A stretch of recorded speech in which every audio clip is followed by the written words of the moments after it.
昆明有令，请夫人回去。穆哈兹，我真的有非常重要的事情跟昆明讲。是这样的，有人冒充我的名义，写了一封信给李陵将军，骗他来乌孙。不管昆明相信不相信，我向天起誓，这封信不是我写的。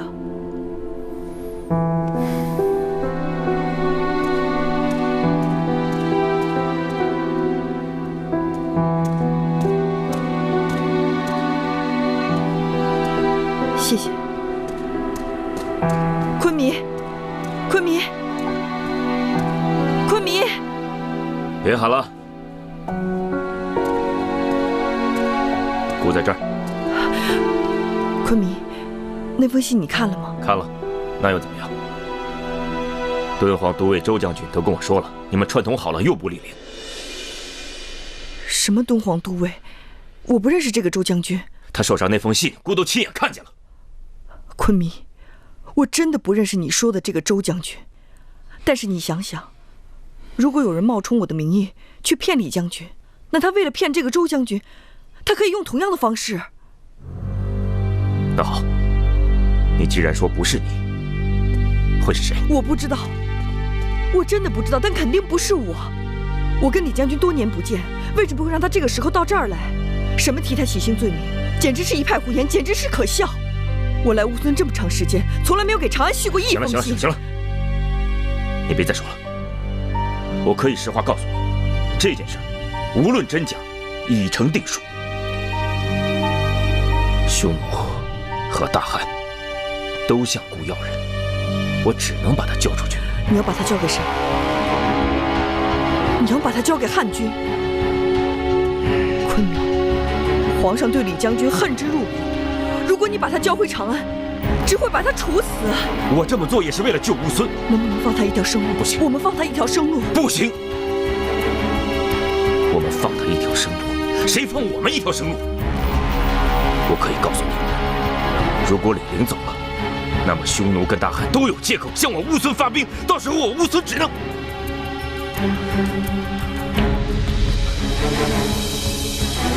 如果不是李将军，我到现在还在戏班子里，还是个戏子游走江湖。如果不是他，我不会是公主，也不会到今天成为你的夫人。到这个时候了，你还执念私情？你别忘了，你还是乌孙的右夫人，你要为乌孙的子民着想。我能不能见他一面？不行，这事没得商量。昆明，昆明，夫人如此安排，真是天衣无缝。侯爷，这好戏才刚刚开始。刘解忧大难临头，这段时间，侯爷可要盯紧他的跟班。蜜蜂虽小，蜇人一下也会不好受。夫人提醒的是，刘解忧就要受苦了，有的人肯定坐不住。侯爷应该想想该怎么对付。只要温归介入此事，恐怕就会节外生枝。那侯爷就要想想，怎么能不让温归知道？西侯真是稀客呀！有什么话就直说吧。我今天来，主要是想救您儿子一命。哼，西侯真是说笑啊！温归如今已经收起了性子，专心照顾阿依娜。他又是昆明的弟弟，没有做什么违法的事。你救他什么命啊？朝会上，周将军向昆明要李陵一事，大陆听说了吧？听说了，但是李陵的事情跟温归有什么关系？他根本不知道这件事。不知道更好。我来就是提醒大陆，大陆您在朝中这么多年，一向处事得当，思虑周远，怎么这次就没想到李陵这件事儿是谁指使的呢？周将军在朝会上所说的，您不是都听说了吗？你是说右夫人，右夫人自作主张，昆明已经震怒。要是翁归听说这事儿，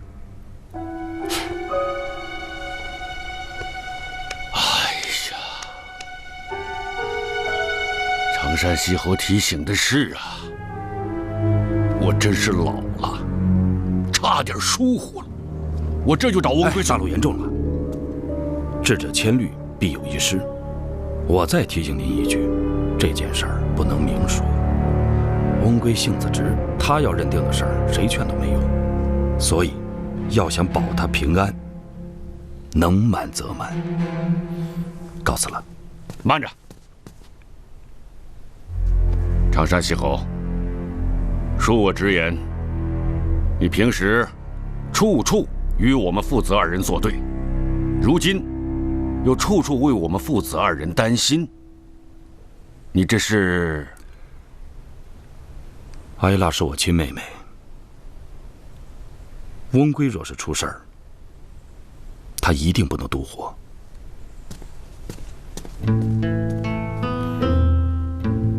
不行，我刚刚那步走错了，我要重新走一步。就会耍赖，行吧？谢谢父亲。阿依拉好些了。父亲，父亲，您怎么来了？这最近朝里有什么新鲜事啊？没什么新鲜事。翁归，阿依拉还没有痊愈，你就来打扰她。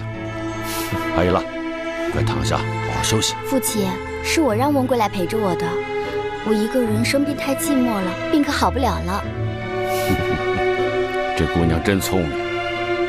翁归啊，你去太医托里泰那儿一趟，他已经给阿依拉准备好药了，你去取回来。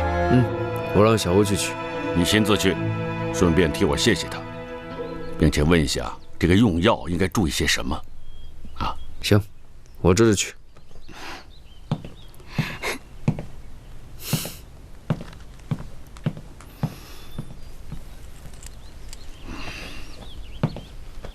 阿依拉，翁归最近对你怎么样啊？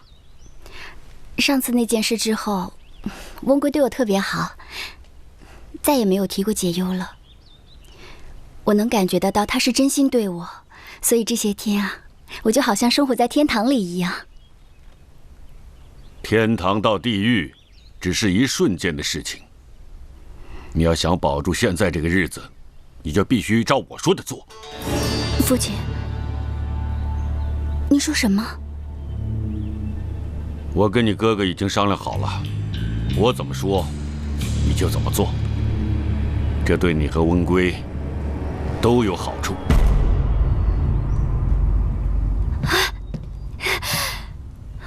阿依拉，翁归，这是怎么了？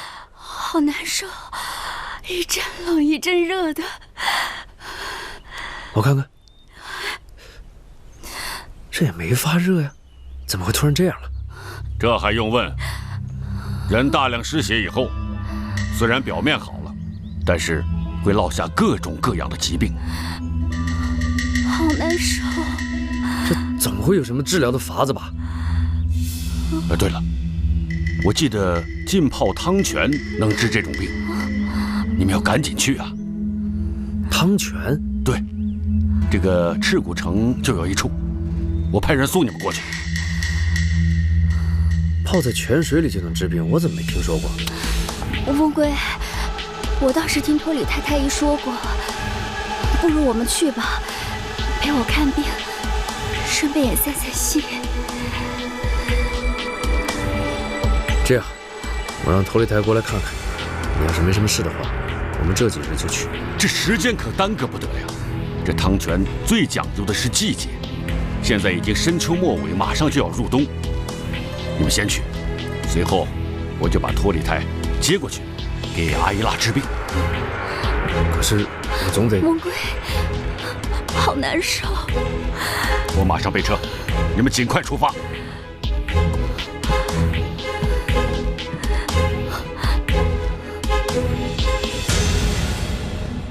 阿才，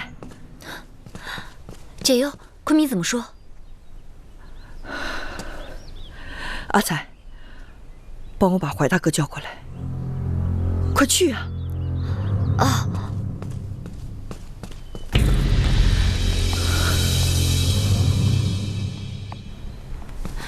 伤怎么样了？啊，基本上没事了。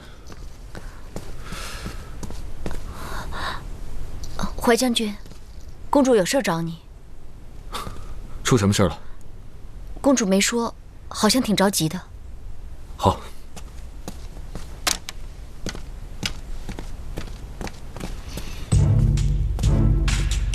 昆明，刚才右夫人说的话我也听见了，我觉得她说的有道理。或许是有人冒充她的名义借刀杀人，再将此事栽赃给右夫人。这事可以先不管，关键是李陵现在在乌孙，我们要先想办法解决这个人。现在大汉和匈奴都想要这个人，无论我们把他交给谁，都会得罪另一方。昆明，你有没有想过，他们只说要李陵，但并没有说死活。不行，李陵他不能死在乌孙，要不然我们哪方面都没法交代。现在最好的办法就是拖。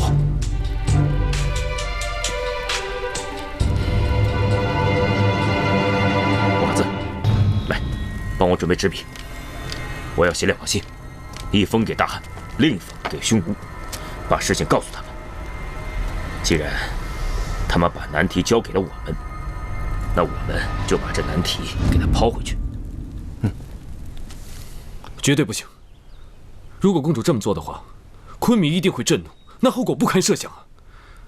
公主，李陵是我多年的至交好友，一旦他出事，我一定会全力相救，但不是现在。现在时局危险，我们只能静观其变，寻找机会。怀大哥，所有的办法我都已经想过了，我绝对不会出此下策。你可知，明日一早，昆明就要把李大人交给汉军，带回长安发落。公主，那既然如此，李陵叛国降敌，皇上追究他也是理所应当的。在这个时候，我们更不应该为了私情而耽误公事。他没有逼迫降敌。李大人来的那天，他说的话你不是没有听见，就是因为他后继无言，所以被迫降敌，皇上就杀了他全家。他还不够可怜吗？他因为信任我来到乌孙，我绝对不会让他再落入险境。班主走的那一天，我心里暗下决心，绝不软弱，绝不退让，要用我的能力保护我身边的每一个朋友。李将军是我朋友，他更是我的恩人。公主的心意我懂，但此事并非你想的那么简单。李陵来乌孙，是背后有人计划，跟你没有关系。所以说他的生死现在只能看他自己。我已经想好了，就在今晚救出李大人，势在必行。公主，恕我无礼，这一次我一定会全力拦住你，不会让你见到李陵。怀大哥，你可知道，我决定的事情是没有人可以拦住我的。你只有2个选择，第一是跟我一起去，第二是把我的行踪告诉昆明，我绝不拦你。公主，就算去救人，可你的计划太危险了。如果说非要一命换一命的话，那去的人也应该是我。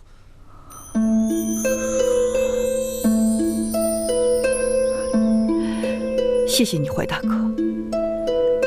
你武功高强，城里的地形你也熟悉。救出李大人之后，带他出赤谷城远走高飞，我留下来。你放心，昆明不会杀我的。至于受什么惩罚，我不在乎。公主，有些惩罚比死还要可怕。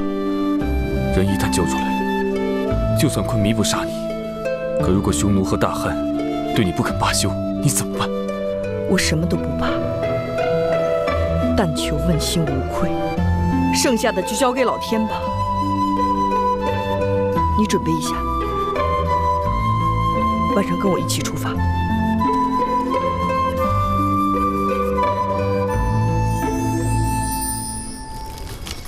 什么人？封昆明口谕，右夫人来探视犯人。药夫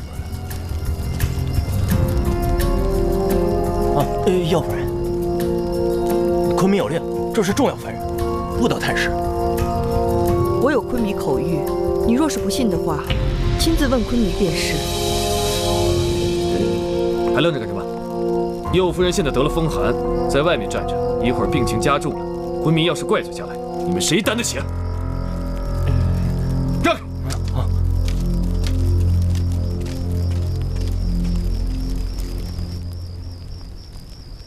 解忧公主深夜到此，难道还想再跟我叙旧吗？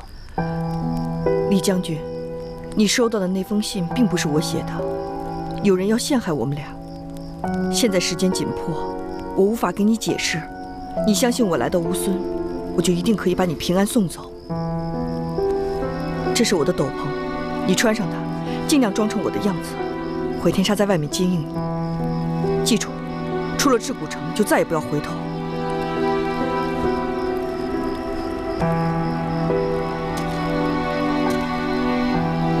那你怎么办？我留下来跟昆弥解释。李将军放心，我既然有办法放你走，就自然有办法自保。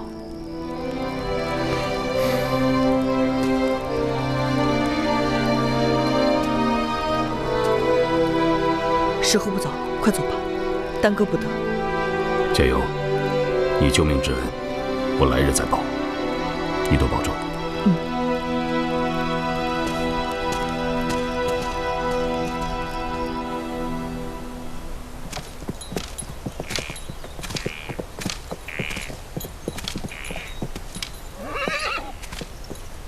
天沙兄，你和解忧的救命之恩，李陵一生不忘。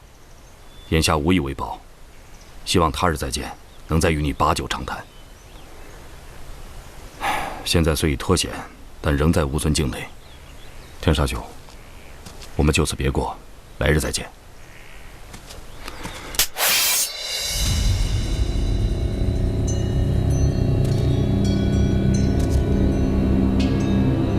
李陵兄，你我相交多年，今日刀兵相见，怀谋失措，这一切都是为了大汉。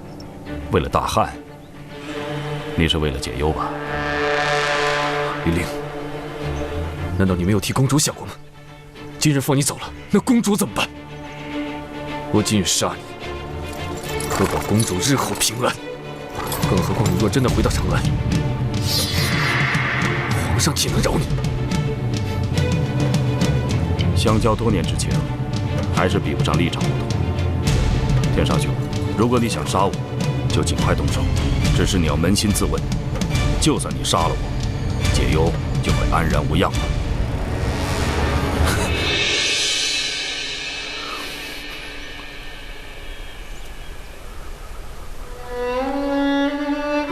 公主以性命换你出来，杀你对得起皇上，可是对不起公主。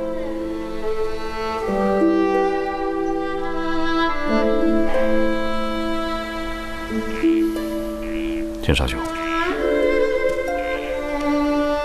到此了。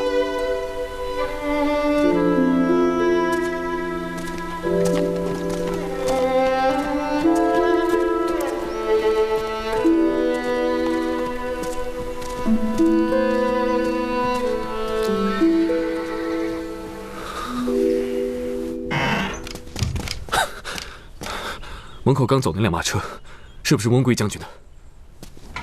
哎，怀将军，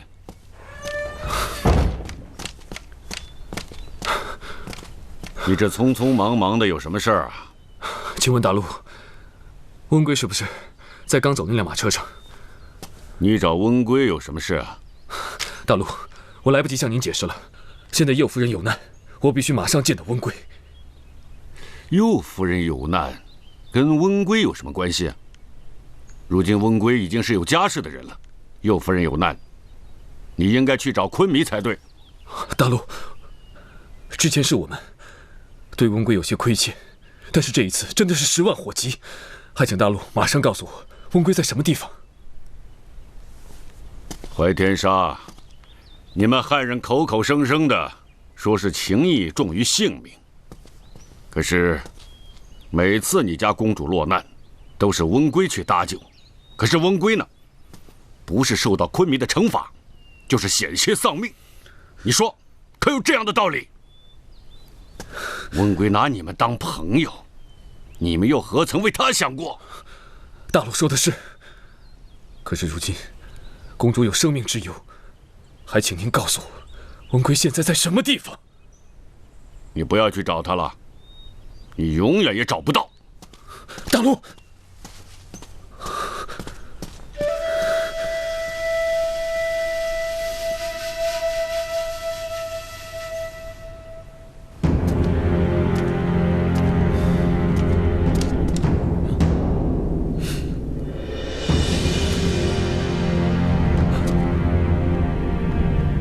告诉昆弥，我把李陵放走了。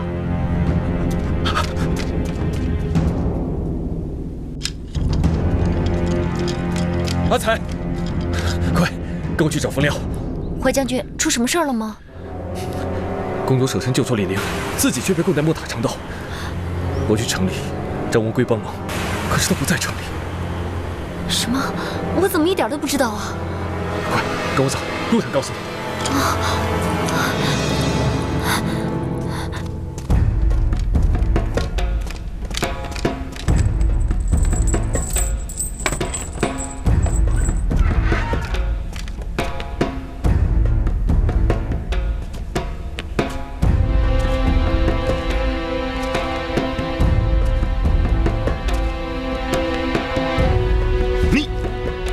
解忧之罪，所有后果解忧一人承担。放走李陵，只为报往日恩情。而我知道，昆弥对解忧的恩情，远比李陵高出100倍1000倍，所以放走他，也是为了报答昆弥对解忧的恩情。可你这么做，已经将孤置于不仁不义之地。昆弥本来就烦恼，是应该把他交给汉人，还是交给匈奴？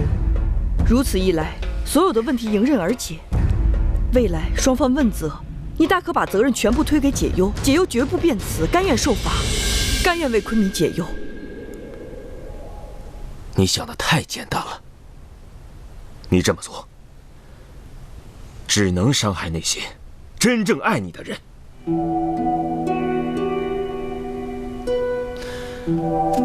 你以为你死就解决问题了吗？还不是要活着的人替你承担？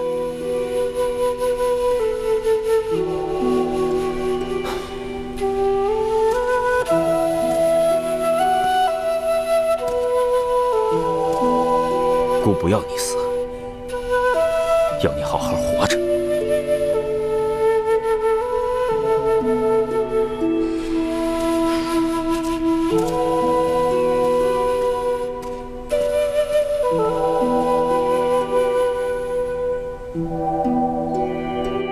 昆弥，右夫人真是胆大包天，竟敢私放要犯。她难道就没想过，她这么做，大汉跟匈奴肯定不会善罢甘休吗？他的事儿先别管了，关键是他现在放走了李陵，我们该怎么办？小侯认为现在最重要的就是2件事。这第一呢，我马上派人去追拿李陵，或许还有一丝机会把李陵抓回来。这第二，就请昆弥对右夫人严加看管，他这个时候再出什么差错，咱们就真没法向双方交代了。右夫人现在还有几名亲信在外面，他们一定不会坐视右夫人被关在牢里，所以小侯恳请昆弥把右夫人交给小侯管押，我用性命担保，肯定不会让右夫人出现什么差错。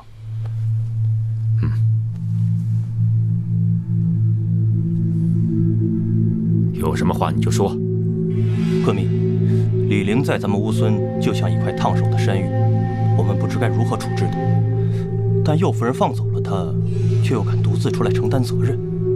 如果是这样的话，我们不如把事实如实的告诉给匈奴和大汉。至于怎么处置，那就看他们双方的意思了。牺牲一个右夫人，就可以换来整个乌孙的安宁。你觉得呢？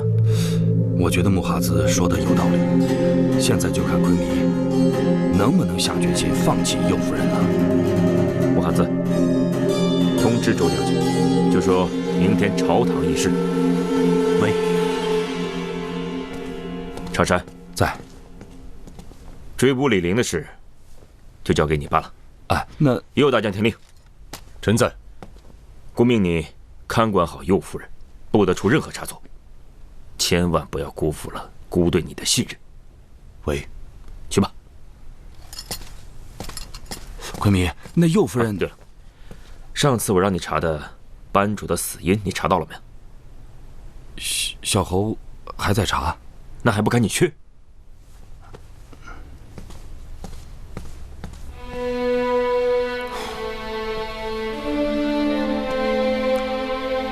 解忧啊解忧，我能做的都做了，能不能逃过此劫，就要看你的造化了。霍将军，这么大的事儿，你怎么不和我们商量一下，就陪公主去了呢？你平时做事一向冷静，怎么这次……我苦心相劝，可是公主心意已决，就算我不陪她去，可是她还是会去。事情发生的太突然，我根本就没时间告诉你们。这可不是什么小事儿。我问你，公主用自己去换李陵，她想好怎么向昆明解释了吗？你，哎呀，说那么多有什么用啊？现在最重要的是，怎么能把公主救出来？我把李陵送走之后，立刻去找了温归。原本还想指望他。殿下人呢？出城了。什么？不可能！公主有难，殿下怎么可能会在这个时候离开啊？我也想不明白。可是我亲眼所见，他驾着马车就离开赤谷城了。或许什么？你说呀？或许温归知道公主这次闯的祸太大了，想远离是非吧。不可能，殿下不是这样的人。他一定是还不知道这件事情，对不对？要是以前，温归一定不会弃公主于不顾。可是现在，他有了自己的妻子。阿依拉，一定是他，一定是他骗殿下离开，不让他去救公主的。阿依拉早就不再是那个天真善良的小姑娘了，她现在变得跟狐姑一样，是一个过于心计的女人。哎呀，埋怨有什么用啊？照我看来，温归离开也不是件坏事。可是现在，温归是救出公主的唯一的希望。你们想，昆明现在在气头上，温归又冒冒失失的，他去了也不一定能把公主救出来。那照你这么说，岂不是没人能救公主了？这些年遇到的凶险不计其数，可这一次真的无计可施了。那我们也得想办法呀，总不能在这干坐着吧？再想想，现在到底还有谁才能救公主啊？你们在这等着，我出去一趟。哎，你去哪儿啊，冯良？冯良，你等一下。干什么？你是要去找右大将？对啊，怎么了？担心我救不出公主啊？不是，我是怕你出事，担心你。怀天沙，你可真有意思，咱俩什么关系啊？用不着你担心我。自己小心点。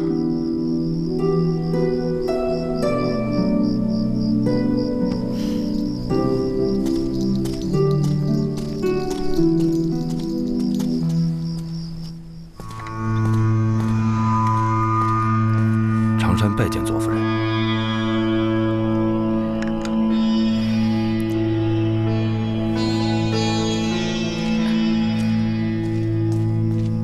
夫人，您这是怎么了？不知怎的，我最近总是莫名的头疼，也许是怀孕了吧。御医给的药还真好用，一喝就好。夫人一定要保重身体，不要太过劳累。我没事儿，倒是侯爷累一天了，想必收获不小吧？夫人都已经听说了。解忧私放犯人，虽未公之于众，但已经在宫里传开了。不知昆弥怎么看？昆弥命我追捕李陵，却把解忧交给右大将关押，该如何处置解忧？昆弥也没有明确的态度。没有明确的态度，就是力度不够。既然力度不够，我们在适当的时候就应该推他一把，告诉他这件事情已经到了刻不容缓的地步，如何处置解忧，必须有个明确的态度。左夫人所言极是，等明天朝会，我会劝说昆弥。凭你和周将军的说辞，恐怕不够。我也让义律连夜赶来赤谷城，明天上朝你把他带上。太好了，义律要是能来，昆弥一定能下决心。可惜明早的好戏，我无法亲眼看见了。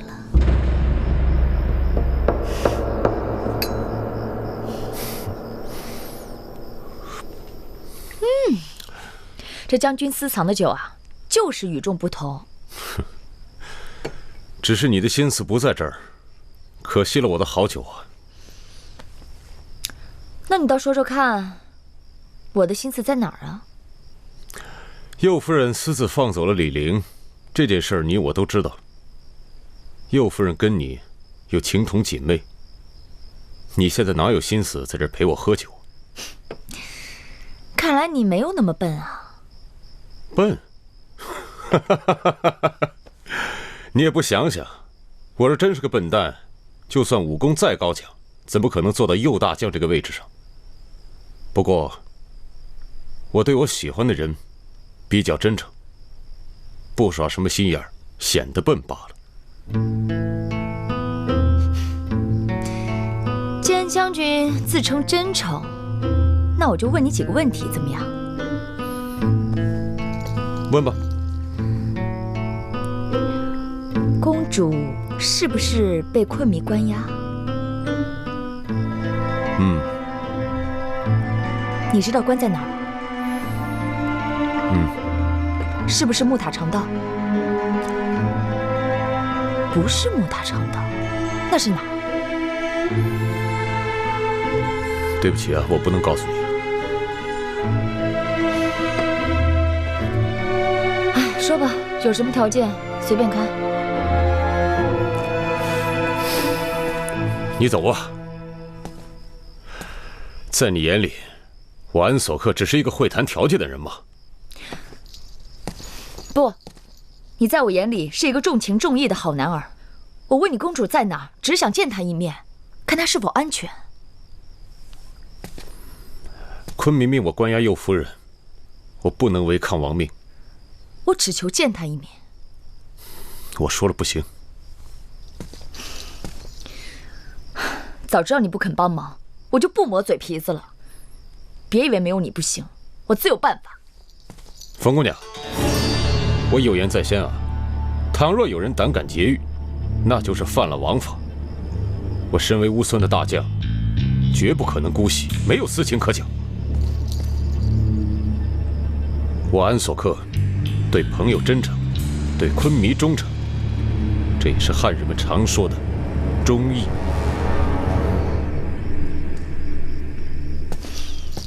好，我不问你公主的事情了，我问你点别的，行了吧？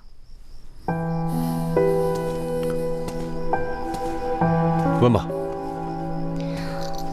请问将军是否有中意的心上人啊？如果心上人有事相求，你怎么办？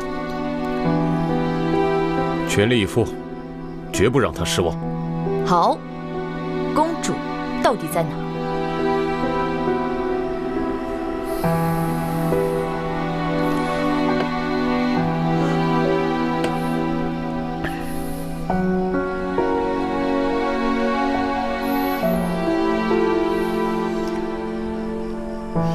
再见。公主虽然被看押，但是带进去一个给她送饭的侍女，我还是可以办到的。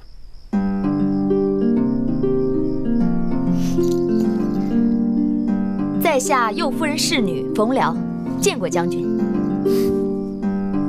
我这么做，我的心上人还满意吗？心上人？什么心上人啊？我怎么不知道？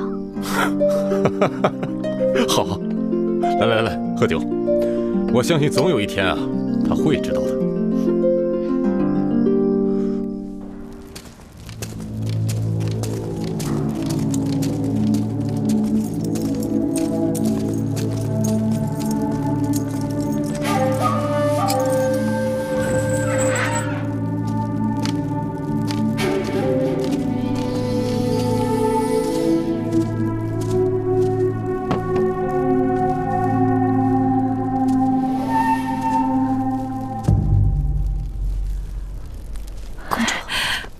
冯辽，你怎么来了？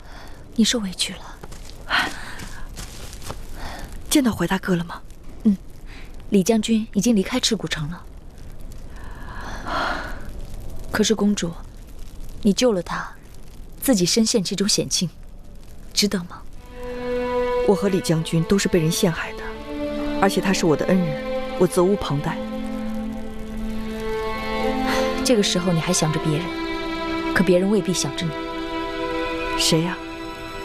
怀天沙为了救你，去找了温归。我怎么把他给忘了？他怎么了？他却急急忙忙带着阿依娜躲到城外去了。是吗？怀天沙亲眼看见，追都没有追上。他总算可以安安稳稳地过日子了。我看这个温归，自从有了阿依娜，他就不管你了。我被自己的夫君关在这里，怎么能怪别人呢？温归不掺和我的事情，挺好的，省得他又为我做出什么破格的事情来。再惹怒了昆弥，不好。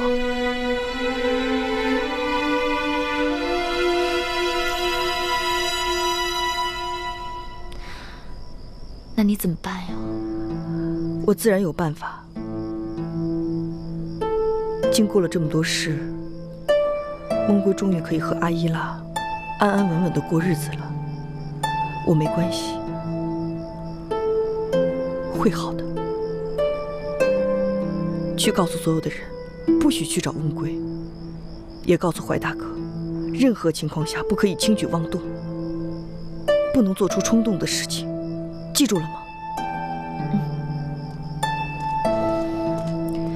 姑娘，时候不早了啊。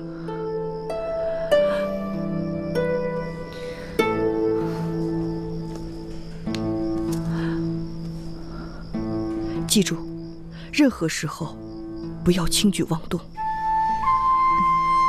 主，你保重。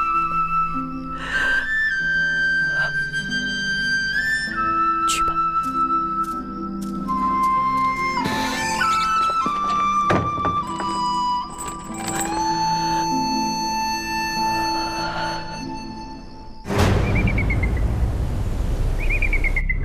拜见昆弥。我等奉吾皇旨意，前几日就已经向昆弥要人，可是昆弥说要自己拿人。为了两方邦交，我等已经让步。昨日就该将叛将李陵交予我等回去复命，可是昆弥却一拖再拖。关于此事，我希望昆弥能够给一个说法。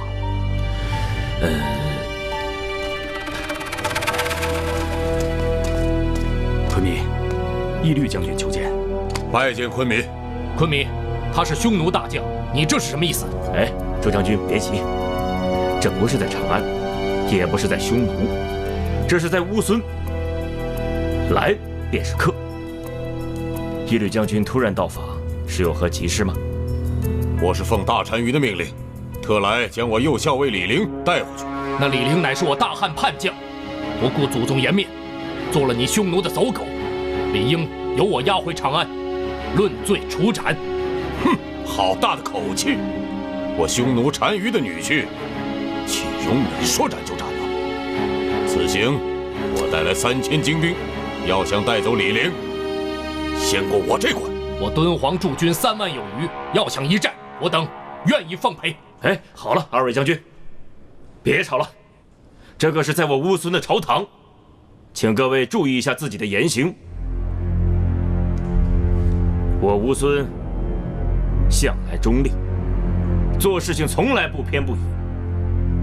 可现在这李陵只有1人，你们说我该怎么办？交给我，让我带回去。不，交给我，让我带回去。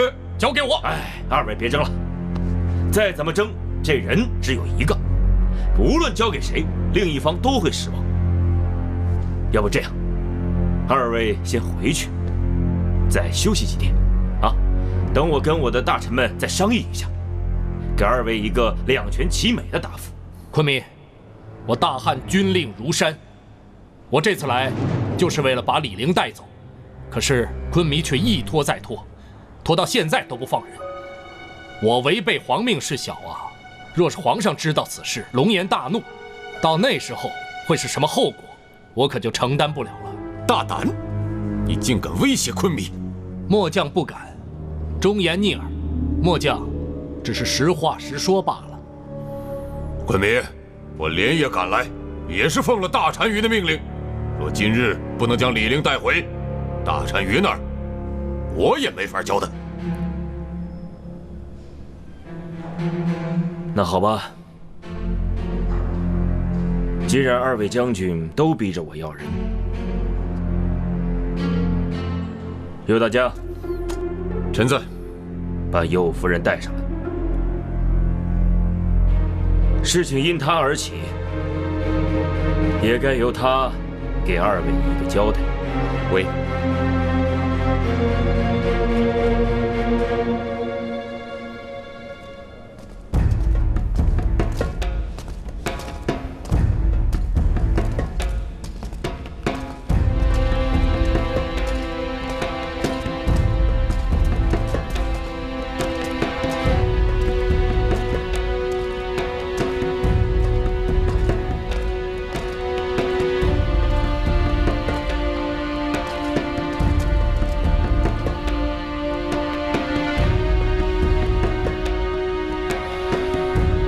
解忧给昆明请安。右夫人，这位就是敦煌都尉周将军，他是为李陵的事而来的。拜见公主。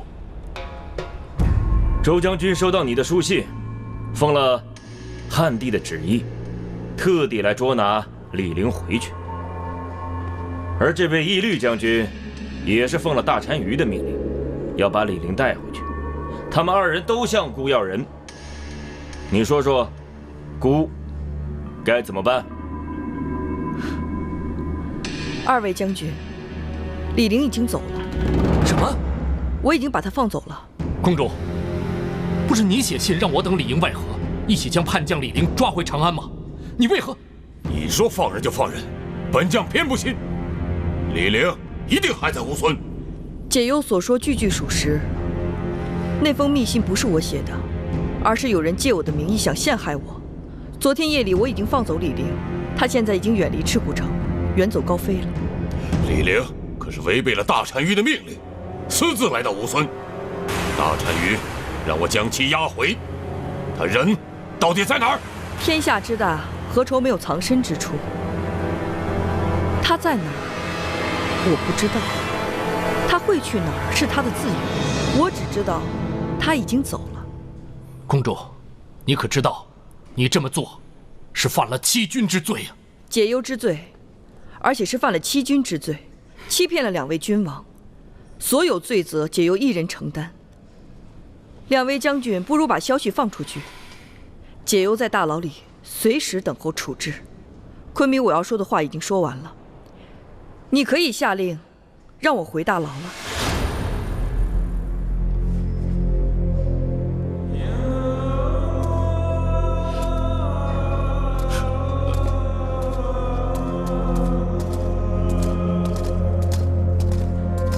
2位将军听到解忧所说，人他已经放走了，为了尊重两国，孤已经将他暂且收押，现在就等大汉和匈奴的回复，对他再做处置。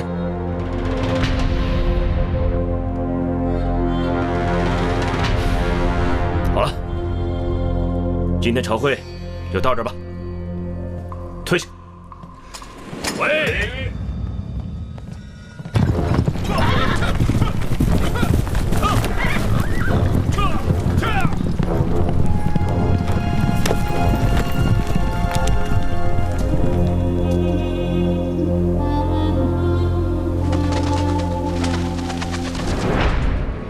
这么一来，解忧释放李陵的事儿会传遍天下，到时候乌孙、大汉、匈奴都不会放过他。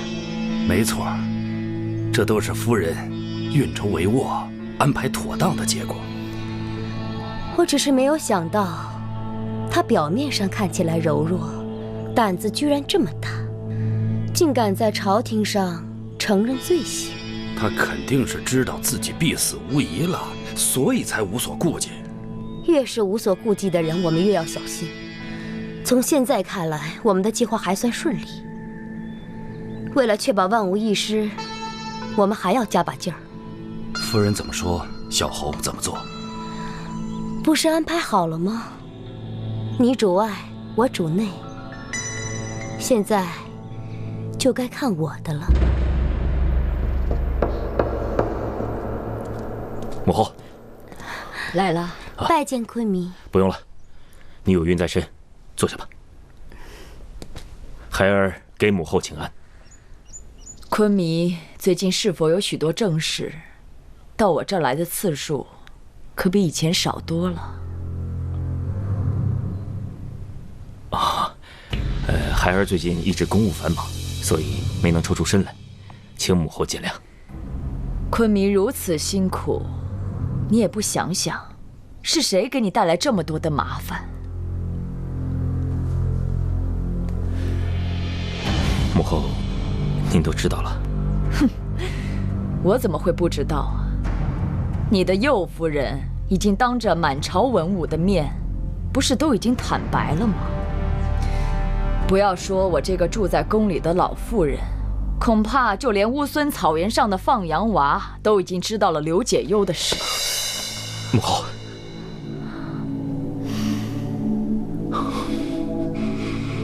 儿子，我想说一些话，也许不中听，但都是为你好。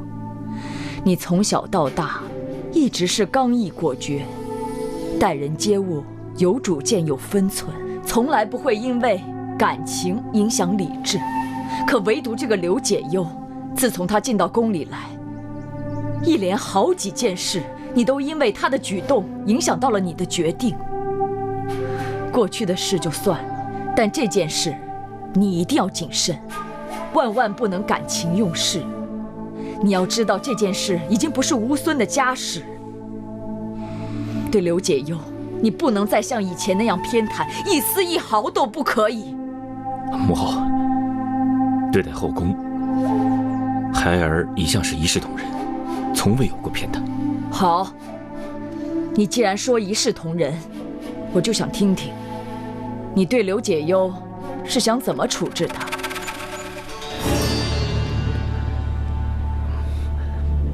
处置的事情不归我管。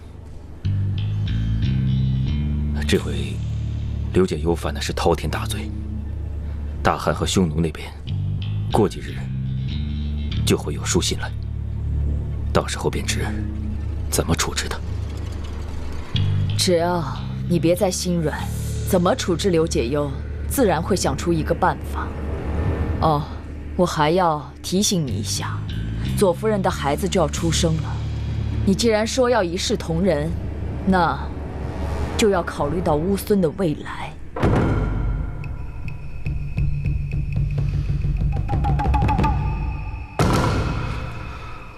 母后提醒的是，孩儿一定谨记。起来吧。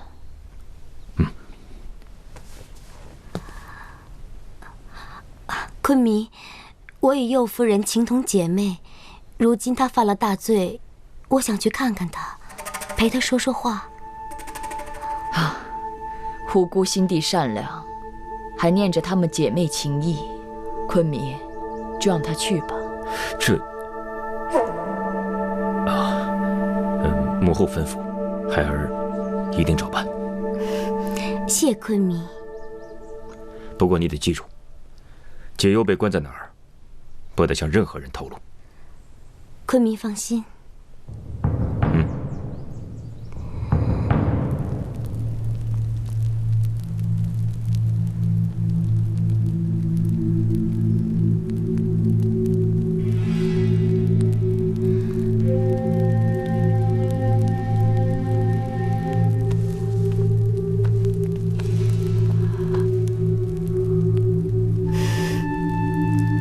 是我，左夫人。对呀，我来看看你，在这住的还好吗？好啊，清清静静的。听说你的所作所为，我心里佩服，所以过来看看你。我们俩现在是见一面少一面了。解忧所做的一切，都是应该做的。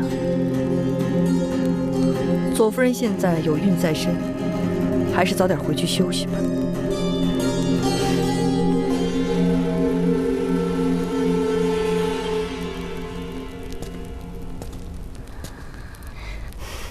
妹妹，那封信是我写的。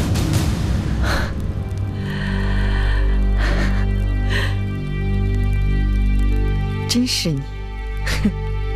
对呀，一封写给李陵，一封写给汉军。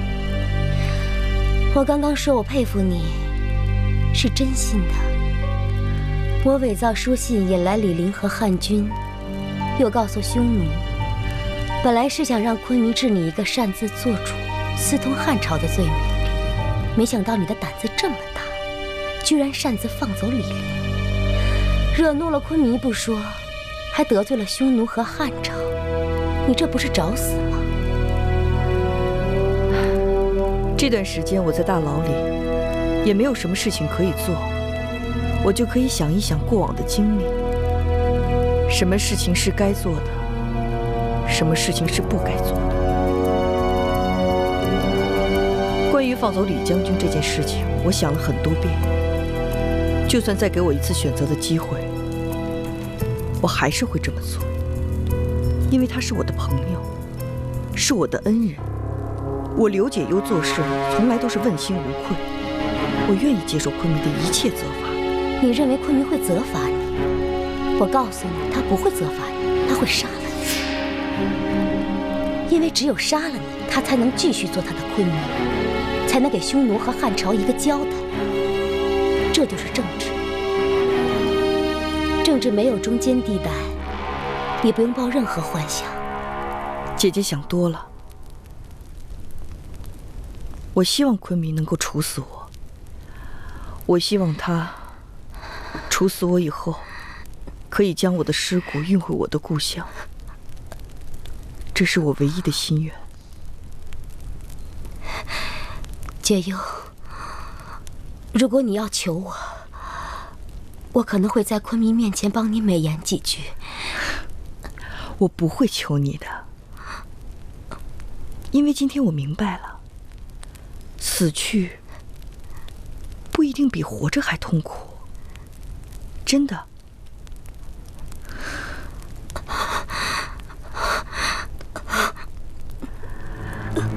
你怎么了？不用你管。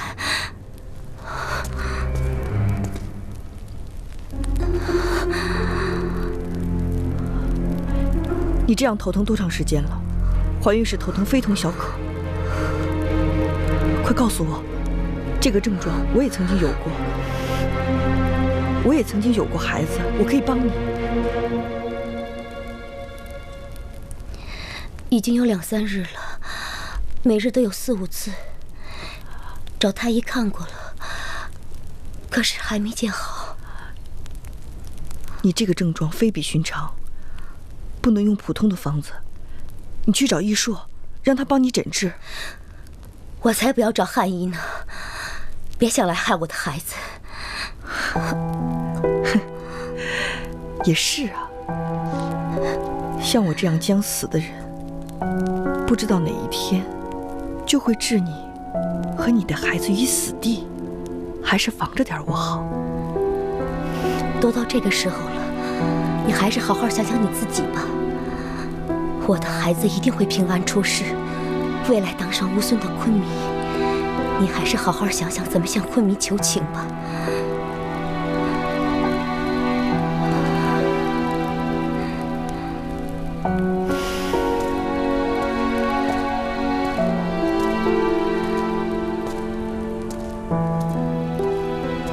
恭送左夫人。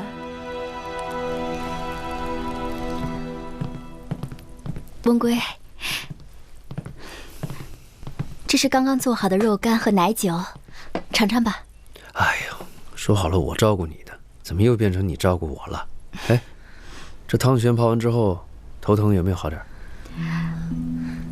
我让夫人歇着，可她偏偏不肯，非要亲手给将军您弄，说我们弄得她不放心。就你话多，先下去吧。喂，我呀是怕他们做的不用心，哎，我来，影响了我们出游的好心情。怎么会呢？自打出来这几天，没有了王庭和军务上那些烦恼，我这心情好得很。我这想起来好像很久没过过这样的日子了。只要你舒心就好了。其实这几天你陪着我呀，也是我结婚到现在最幸福的日子。我真想可以一直这么过下去。说不好，之前这么长时间以来都没让你得到过这么简单的幸福，对不起。看你说的，我已经很知足了。只要你陪在我身边，就是我最大的幸福。温归，我想给你一个全天下最幸福的家。来。其实我知道，你心里还是有很多东西放不下。我并不打算代替他，我只是希望你可以知道，别人的东西终究是别人的，你该珍惜属于你自己的。我会的。所以，过去的那些，我们就让它过去吧。我们重新开始，好不好？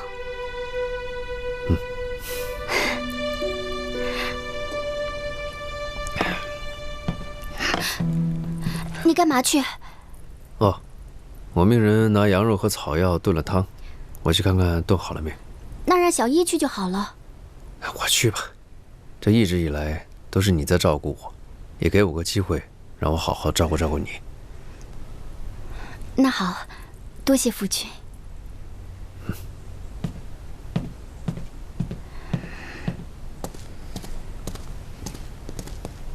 将军，汤弄好了，我正要给夫人端过去。我要的东西呢？哦，快点。将军，要是夫人发现，您可千万别说是我给您的。哎呀，这是酒香啊！哎呀，你听说了吗？右夫人出事了。啊？哎呀，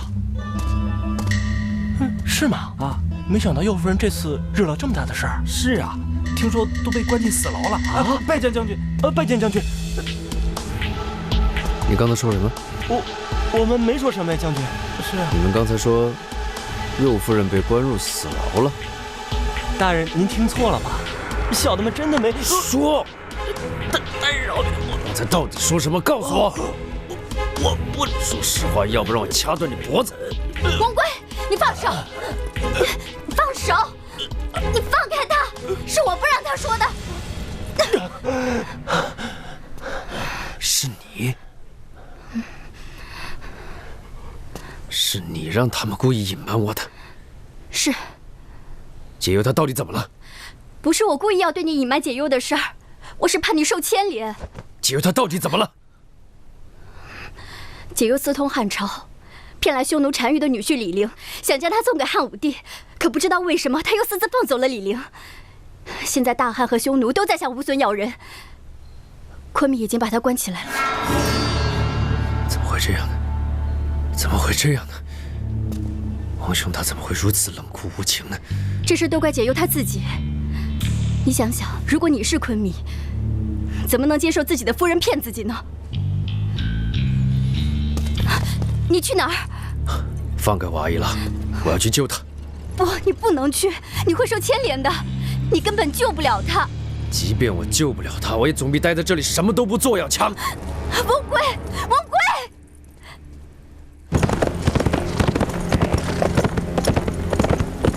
驾！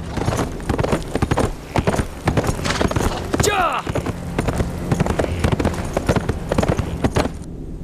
你真的没办法？真的没办法。你知道我在说什么？我当然知道你在说什么。可是你知道现在乌孙是什么状况吗？先不说解忧以前的事，就说他放走李陵这一件事，就给了大汉和匈奴向我乌孙出兵的借口。现在乌孙已经处在两难的境地了。她是你的夫人，是你的妻子，你有责任和义务去保护她。可我现在要保护的是乌孙，是乌孙。他人呢？在牢里。你真的为了乌孙要牺牲解忧？你要真这么做，我可不认你这个哥哥！住口！这是一个你当弟弟该说的话吗？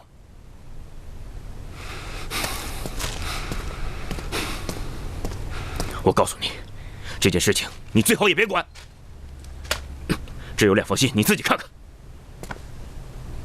一封信是汉帝寄来的，让我把解忧押回长安；另一封信是匈奴大单于寄来的。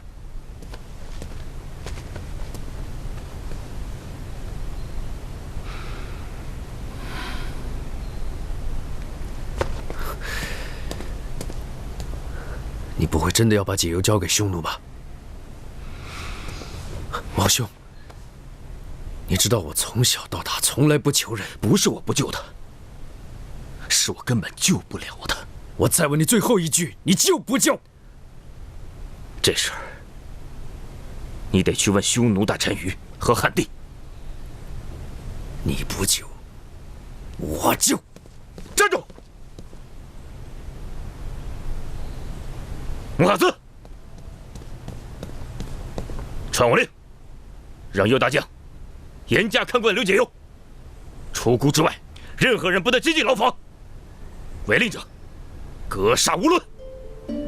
王兄，你不仁，我却不能不义。这次即便是拼了性命，也要救他。王贵，王贵！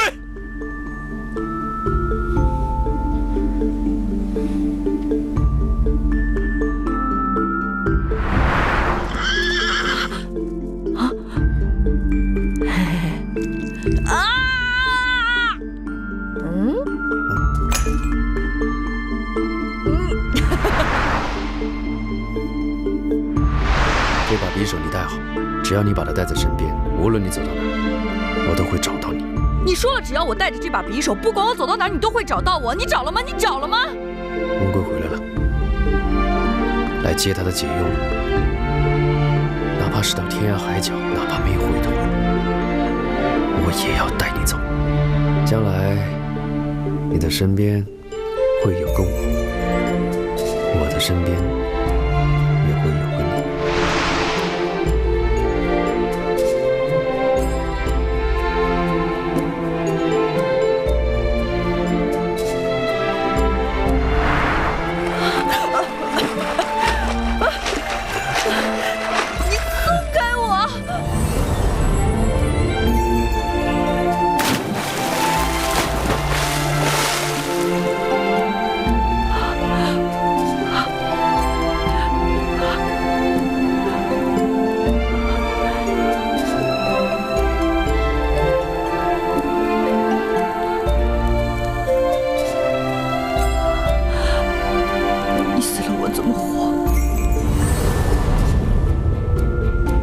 不是我不救他，是我根本救不了他。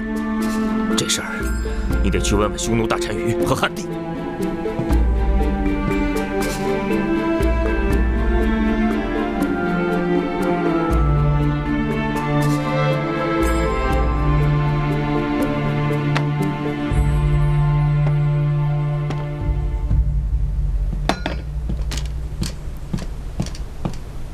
翁归，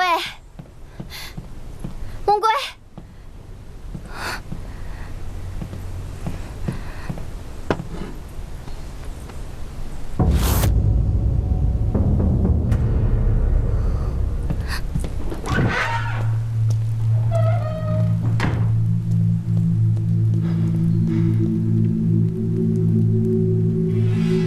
昆明，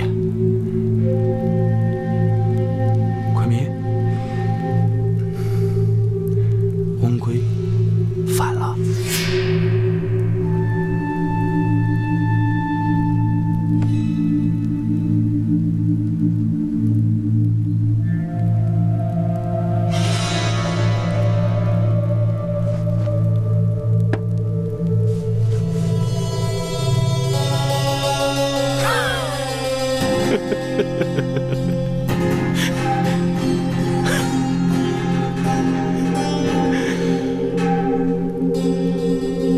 知道了，你下去吧。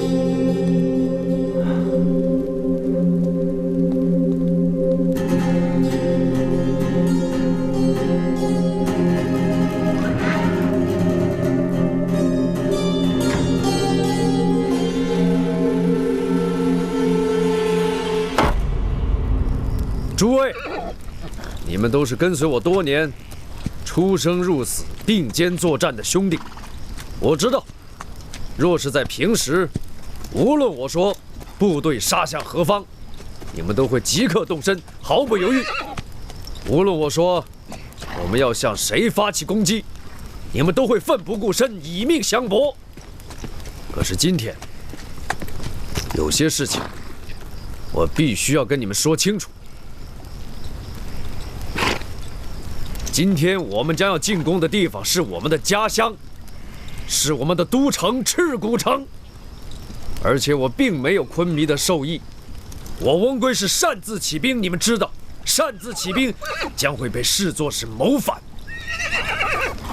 可我并不是要造反，我之所以这么做，是因为右夫人解忧公主她被坏人陷害，我们的昆弥她听信谗言，把解忧公主关入大牢，说要即刻处死她，所以我必须要赶回去救她。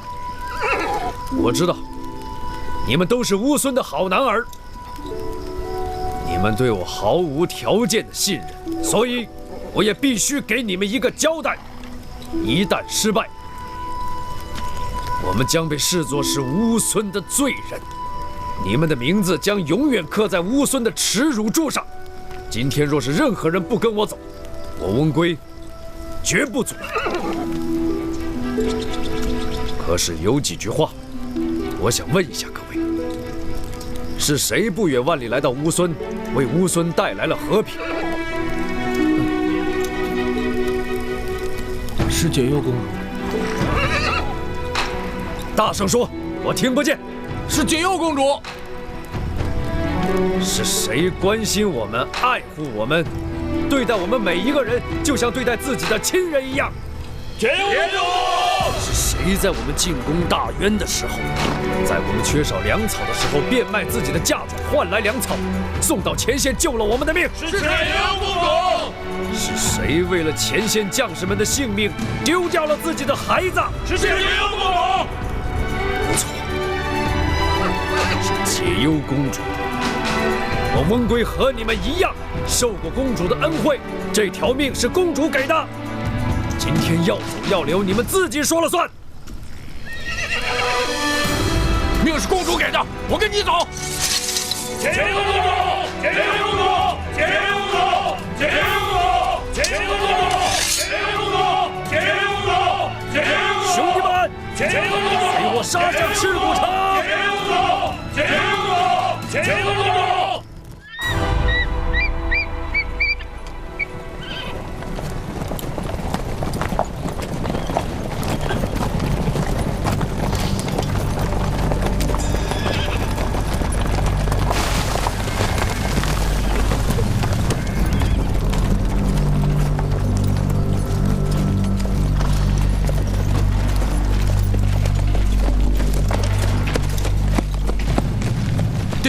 吁，让兄弟们再送你一程吧。不必了，你们先回去吧。记住，给你留着2万精锐，可不是吃干饭的。时刻注意匈奴动向，若有任何异动，记得随机应变，事急从权，可先斩后奏。喂，这。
禀昆弥，翁归殿下派人送来书信。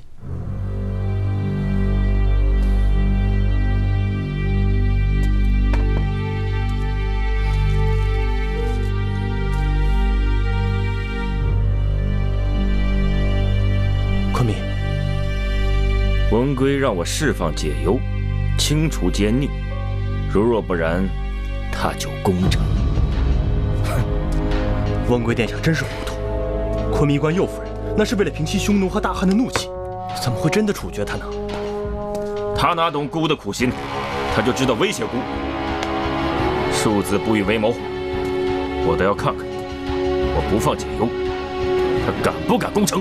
昆弥息怒，木哈自以为翁归殿下万不敢有这种大逆不道之举。不用你替他求情，传我令，命右将军点齐兵马。 出城迎战，只要翁归敢靠近一步，就把他杀个片甲不留。喂，温归带兵到了赤谷城外。是啊，昆弥已经派出右大将出门迎敌了。右大将倒算是会打仗，可温归骁勇，乌孙无人能敌呀。除非是昆弥亲自挂战，要不难有胜算。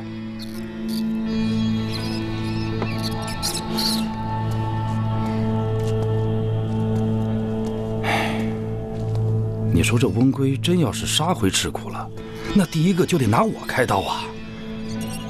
那紧接着就是夫人您呐！闭嘴！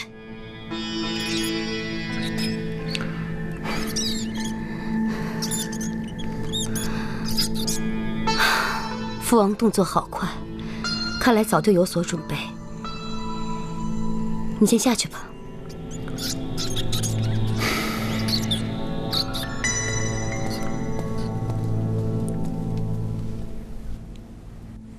此2处兵力薄弱的地方，更加要严防死守。将军，你听，外面有马蹄声。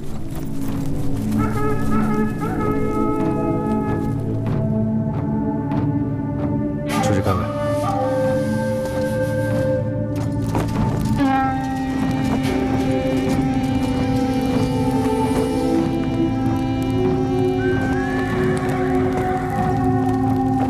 阵法严密，必定是右大将安索克。他还真是粗中有细。此人惯用骑兵，你们要加紧人手布防，以防他深夜袭营。喂。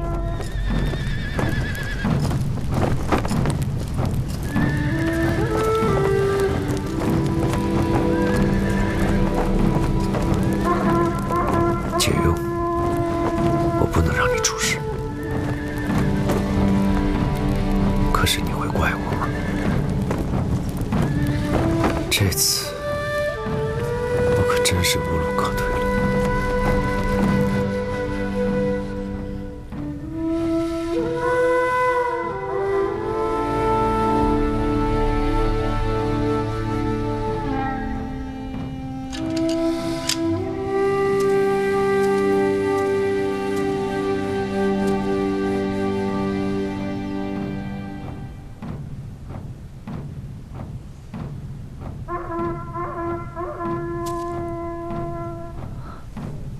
牢头大哥，牢头大哥，哎，今天外面怎么这么热闹啊？想必右夫人还不知道吧？温归已经带兵到赤谷城下了。温归？对，说是为了您下囚的事儿，才兵伐赤谷城的。这可不是小的说的啊，我只是道听途说而已。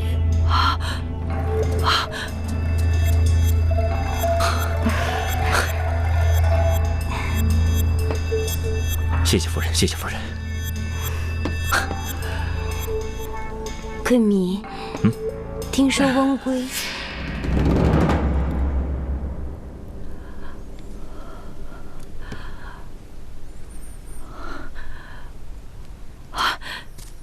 牢头大哥，牢头大哥，哎，麻烦你帮我打一盆水来好吗？这，万一昆弥一会儿来看我，我总要梳洗一番。行，小的这就去，您稍等一下。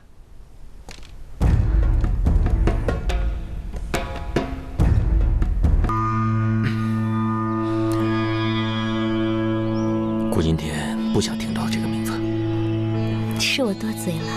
没关系。我到夫人这儿来啊，就是想透透气，换个心情，然后看看咱们的孩子，啊。虎姑能让昆弥换个心情，是虎姑的福气。果儿呀，去看看羊腿好了没有？喂，昆弥，什么事儿啊？这么着急啊？啊？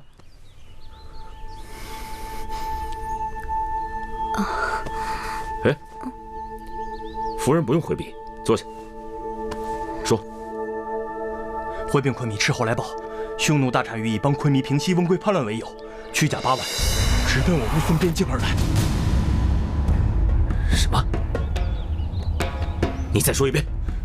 匈奴大单于驱甲8万，直奔我乌孙边境而来。真是怕什么来什么。温归这个时候就在城下。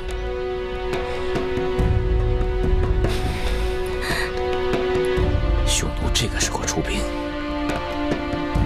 到底是什么意思？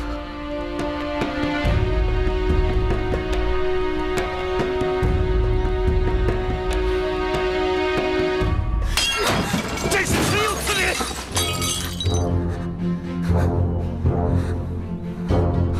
匈奴这个时候出兵，那大汉一定也会出兵，到时候就是3方大战，乌孙被夹在中间。就会陷入万劫不复之境。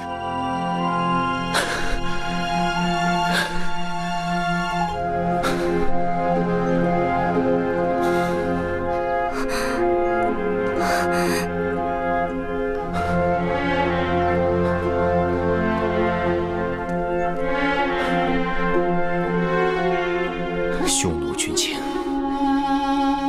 你是不是早已知道？是。前几日收到父王的书信，刚刚本想禀告昆弥，可是昆弥不让。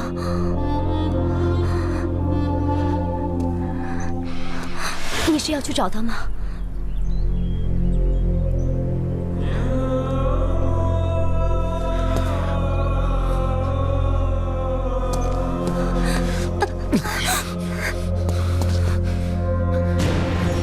你很聪明，但是有时候太聪明，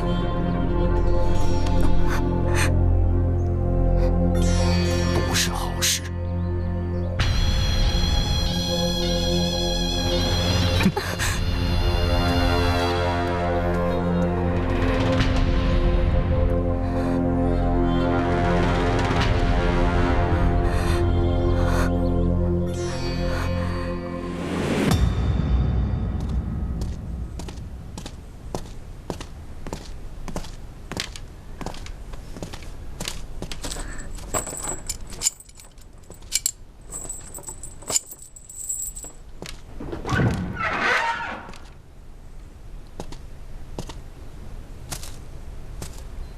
还梳妆打扮了一番。看来你是知道姑要来啊。解忧给昆弥请安。昨日夜观天象，算出昆弥会来看我，所以特意梳洗打扮一番。都什么时候了，你还在这儿跟我贫嘴？解忧知错，我听说了城外有一些变故，所以猜想，无论如何，昆弥也该来一趟了。真是个个聪明，但是个个都不让我省心。您说的个个，是指我和胡姑吗？好了，姑也不跟你绕弯子了。我现在给你个机会出去，只要你在群臣面前认错，陈词罪己，胡姑答应原谅你的话，我就放你出去。为何要我跟胡姑认错？我是放走了李陵，但这是情理之中的事情，我不认为我做错了。如果换做昆弥，你的朋友有难，你是救还是不救？好生不懂事的丫头！你知不知道，匈奴大单于亲率8万铁骑，正向我乌孙而来。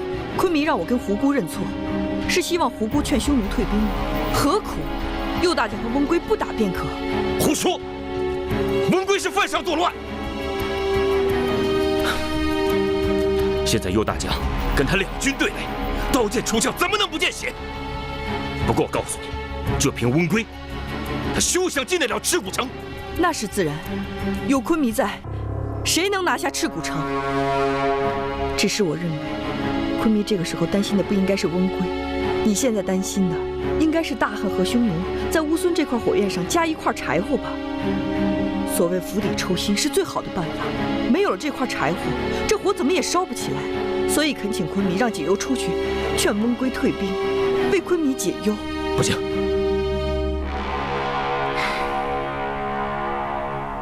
有你做说客，无论成败都会遭人非议。都这个时候了，昆弥还怕遭人非议？赤谷城有难，这是国事。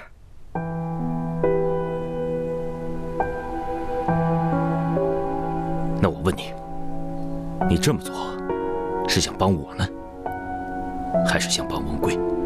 解忧愿竭尽全力救乌孙于水火之中。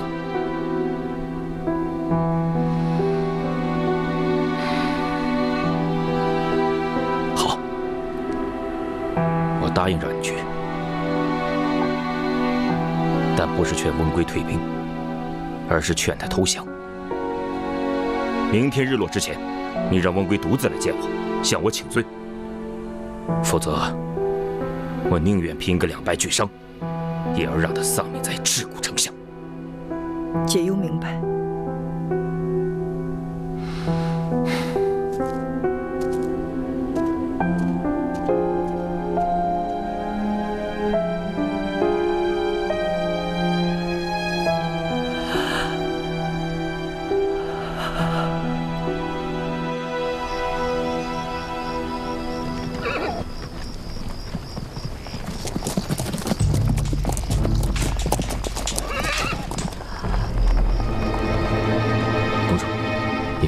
前面就是右大将的营寨，将军温归的营寨，必须要从这儿走。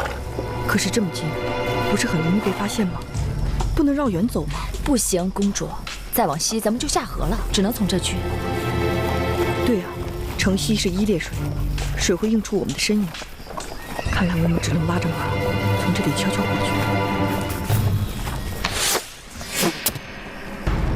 走，上马！这。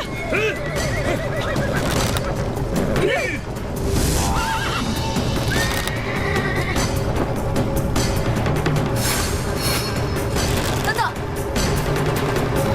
我有右大将令牌，尔等还不放下弓箭？这位兄弟，你怎么会有右大将的令牌？关你何事？右大将是我过命的兄弟，赶紧把路让开，我们有要事要办。这可不行，还是请几位随我们去见右大将吧，否则小的们也不好交代呀。去就去。哎，安索克，你小子什么意思啊？敢暗算我们？风姑娘，此话怎么讲？让他们出去。喂，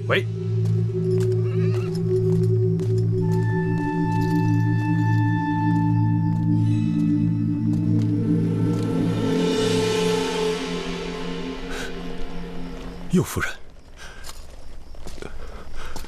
夫人，你们这是？我有药物在身，经过你们营地附近，遭你手下伏击，非要置我们于死地，不知是为何？伏击？右夫人明察，这其中必有误会。1个时辰之前，我收到昆弥的旨意，说有奸细出城，命末将派属下前去截杀。莫非末将的属下把夫人当成了奸细？在下万死难辞其咎。昆弥的旨意，你倒是推得干净。旨意在哪儿？拿来看看。将军请起。真有旨意？跟夫人不敢说假话呀，只是那送旨的使者并没有把书信留下，只是让末将过目之后，就把书信带走了。怎么证明是昆弥的旨意？上面有昆弥的印章。昆弥的印章。此事太过蹊跷，实不相瞒，这次我来就是奉了昆弥的旨意，来劝温归退兵。我本是死牢中的人，如果昆弥要置我于死地，何必绕这么大一个圈子，把责任推到你右大将的身上？右夫人所言极是，末将知道是夫人的话，也是万万不可能动手的。这到底是怎么回事？咱们刚从死牢出来，中途没有半点停息，难道有人跑到咱们前面去捣鬼？就是啊，公主当说客这个事儿，除了咱们和昆弥，其他人都不知道。也许死牢当中有敌人的耳目。公主说的是虎姑？我倒不觉得是虎姑。不是她会是谁啊？不管是谁，这个人就是为了阻止我跟温归见面，为了让乌孙内乱。右大将，末将在。我知道你是忠臣，麻烦你多派一些人手，看看还有什么人在赤谷城周边活动。末将领命。末将还会派人护送公主前去温归处，以免路上再遭什么不测。安索克，要护送你亲自去，你那些手下我可信不过。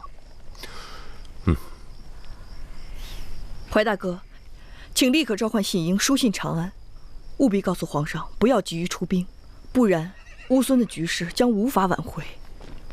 属下明白。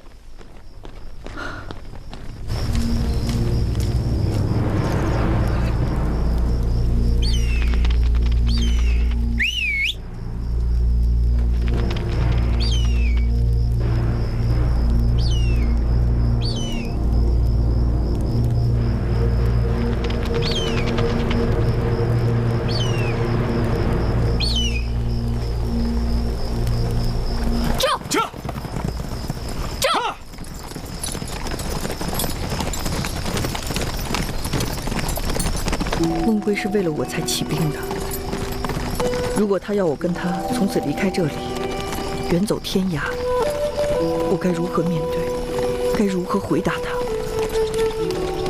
我该告诉他，为了乌孙和乌孙的百姓，我们不能走吗？这真的是我内心所想吗？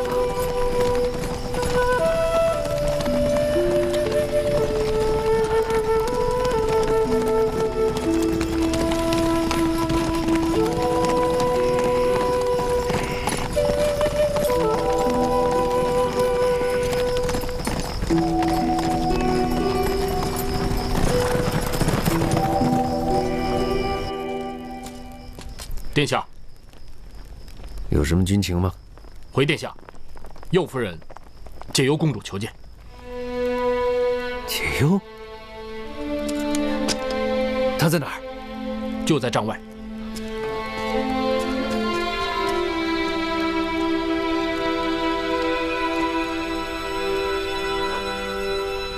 解忧。右夫人解忧，拜见左大将军。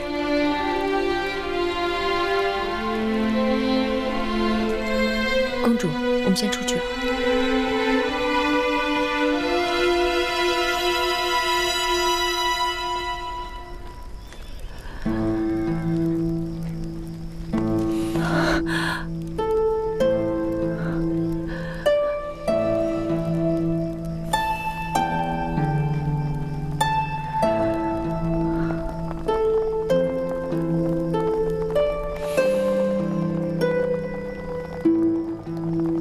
平时，你要么是把我推开，要么是赏我2个耳光。今天怎么那么听话呀？因为怎么都是一死，还不如让你多抱一会儿呢。既然如此，我就再多抱会儿。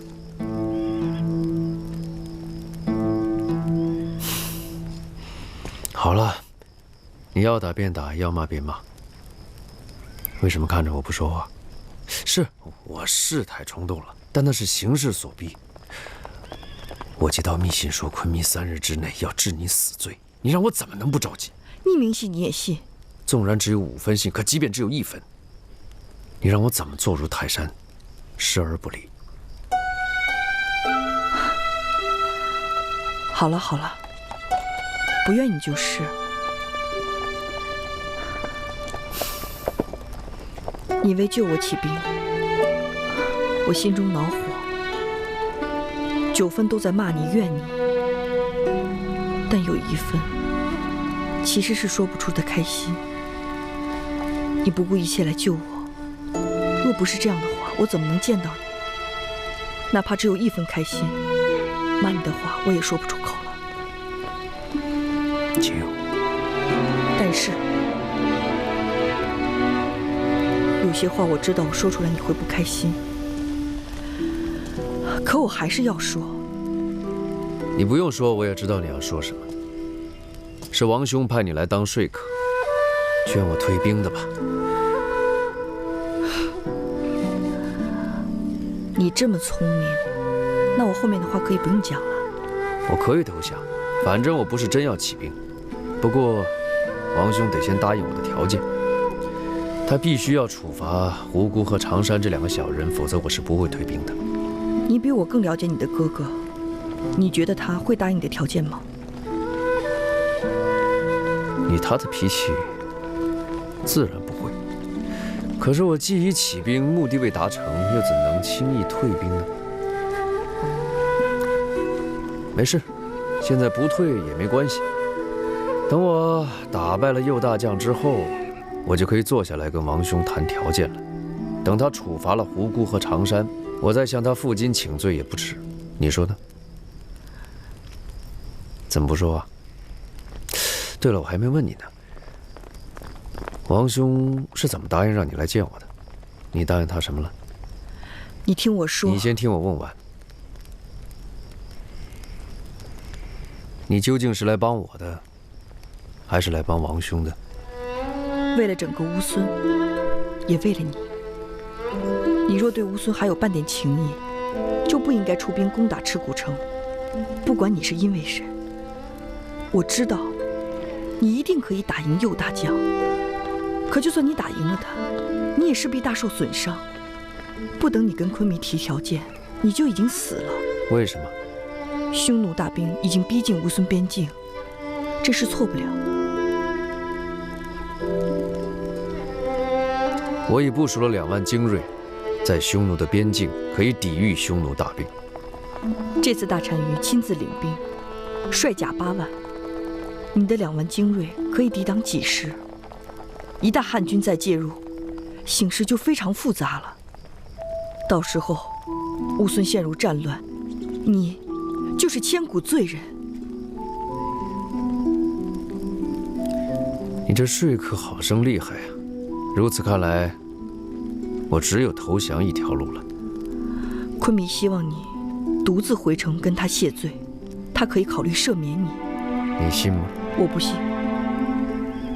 你我虽无非分之举，但彼此相爱。昆弥让我来做这个说客，怕是对你我感情心中有数，所以无论怎样，他都不会饶过我们俩。你的意思是，即便我去让昆弥处死，也总好过当千古罪人，是吧？我不要你死，为何要死？我要跟你一起回去，一起回赤谷城，跟昆弥谢罪。这个条件对我倒是颇有诱惑力，可是我不能答应。为什么？你让我为了乌孙罢兵，单说这一点，让我死都可以。可我这么做，也是为了你。为了除掉那些害你、那些祸国殃民的人。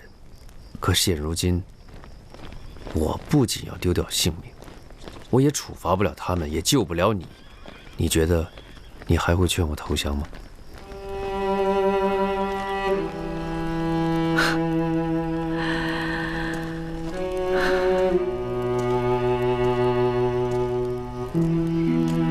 那些想害我的人，你一辈子也杀不完。我也从来没有怕过，为何你要死？活下来才有希望，对吗？昆明给你最后的期限是明日傍晚，你一定要好好的再想一想。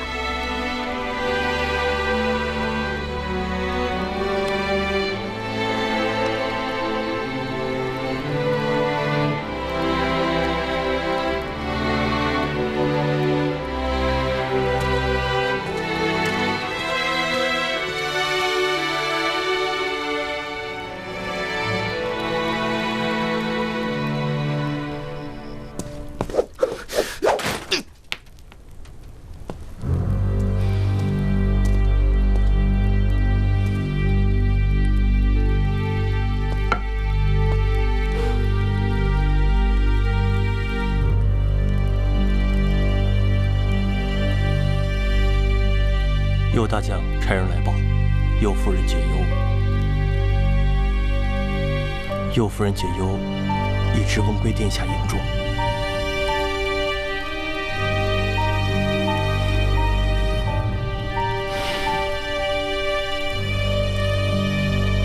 知道了。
这茶都验过了吗？都按照公主的吩咐，是古瑞亚亲自尝过的。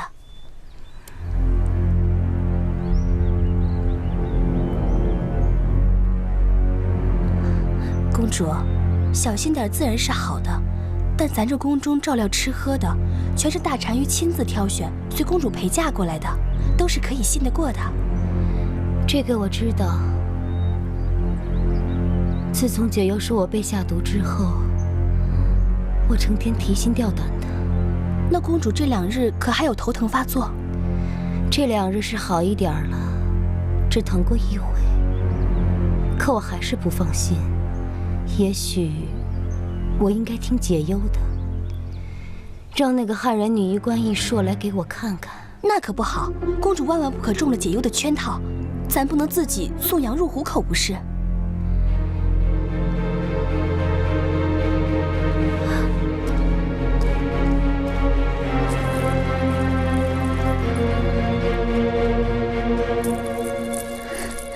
什么事？是夫人安插在右大将身边的人，说是昨天半夜解忧到了翁归的营寨里。还有这事儿呢？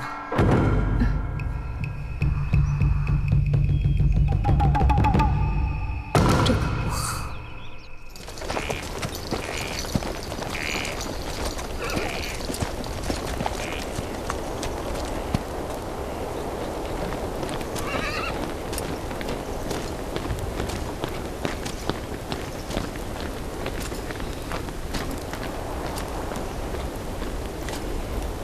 想什么呢？我说什么你都不听，倒关心起来我在想什么。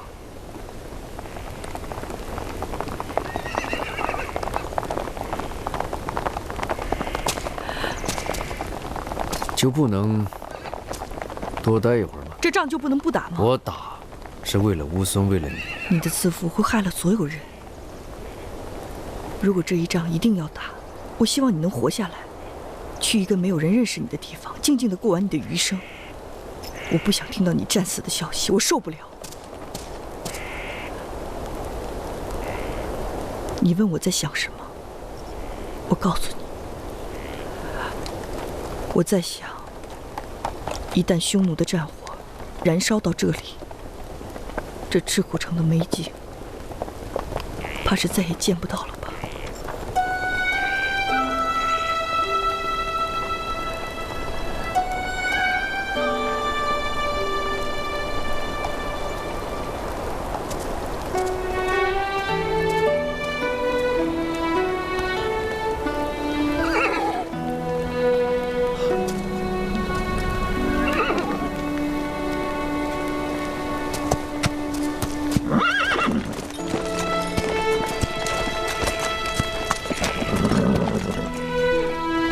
你让他失望了。撤！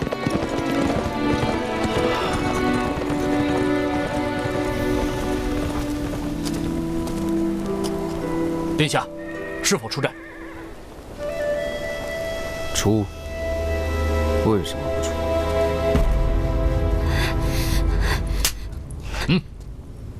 让开！我是长山西侯的妹妹。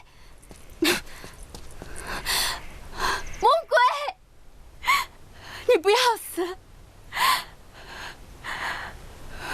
你一定不要死。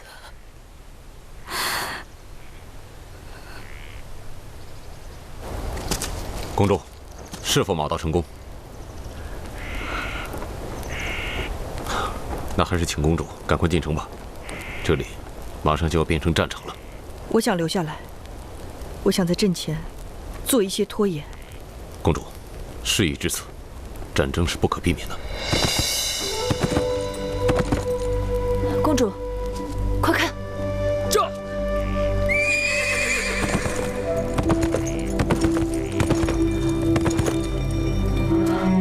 翁归。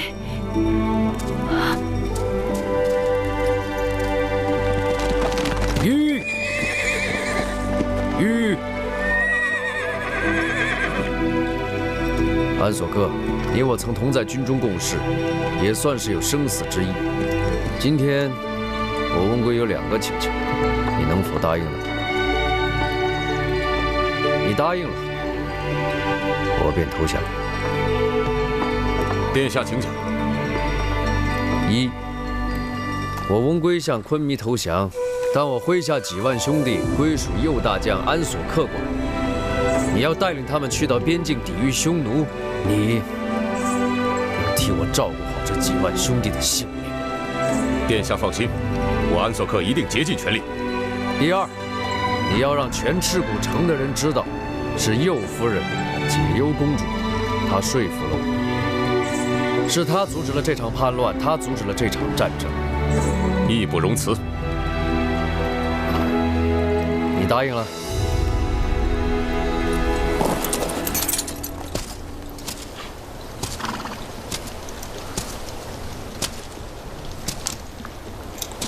放心吧，我不会让兄弟们为难的。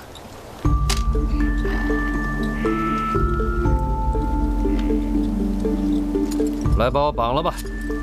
不必了，右大将，出了任何问题，我解忧一人承担。我会亲自带翁归回去见昆弥。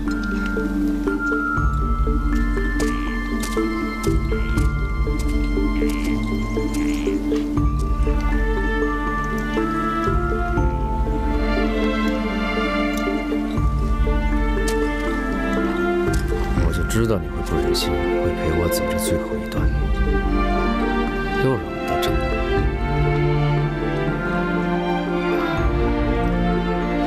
我愿意让你得逞，有你陪着，即便是王兄要我这颗项上人头，我也认了。我不想死，我也绝对不会让你死。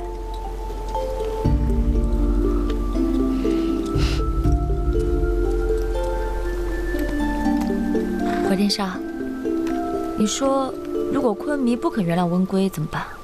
说不定还会连累咱公主呢。现在急也没有用。就算昆弥原谅温归，放过公主，可真正想害公主的人还在伺机而动。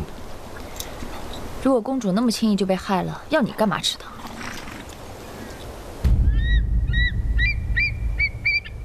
不打仗了，温归殿下投降了，是右夫人拯救了赤谷城。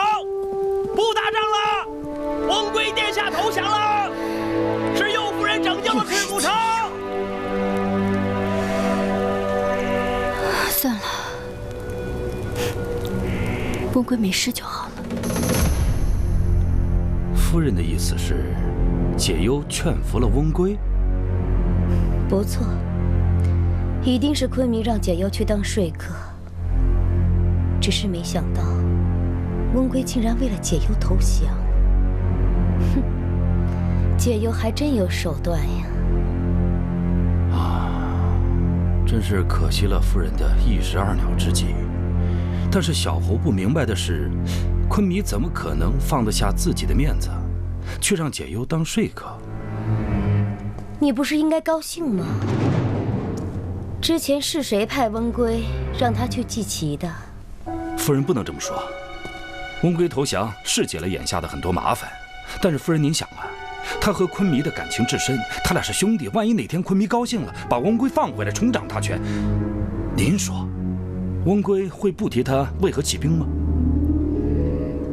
万一到时候查出那信是小侯写的，你想怎么样？我觉得夫人应该抓住这次机会，面向昆弥阐明利害，千万不能让昆弥心慈手软。夫人，务必抓住这次机会，置温归于死地。说起来，你也是温归的七兄，你还真不心疼你的妹妹阿依拉？那毕竟是我妹妹，我能不心疼吗？但是小侯更愿意为夫人尽忠心呐。左夫人能弃年少时的情谊于脑后，以大局为重，这才是真英雄啊！行了，昆弥也不是软耳朵根子，凭我们说两句，他就能杀温归的。杀温归也得看时机呀。只要温归倒了，朝廷上亲汉派的大臣势必会受到打击。到时候，我看谁还敢跟我作对。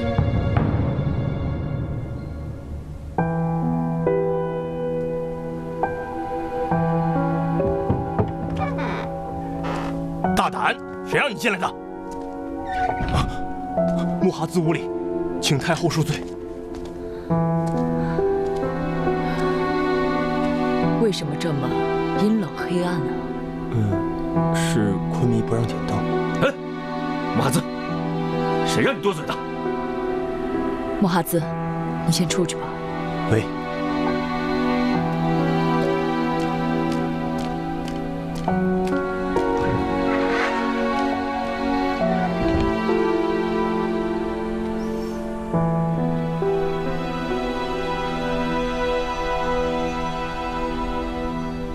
母后这么晚来，是有什么急事吗？温归投降的消息，你是怎么看的？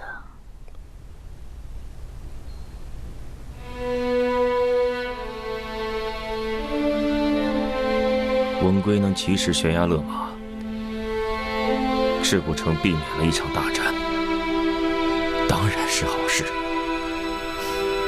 好事，可我觉得你反倒很不开心啊。儿子哪有不开心？那就好。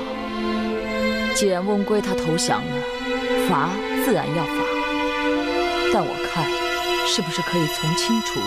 不行。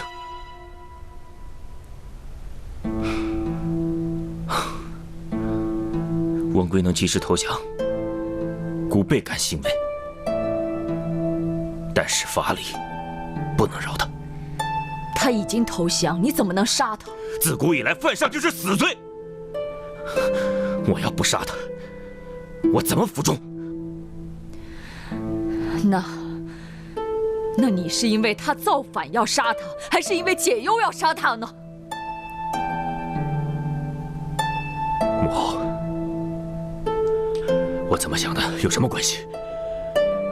关键是温归，他犯的是死罪。当然有关系。现在我吴孙内有亲汉派和亲匈奴派的斗争，外有匈奴军队虎视眈眈。你若是明君，怎么可能因为一个女人而触杀良将呢？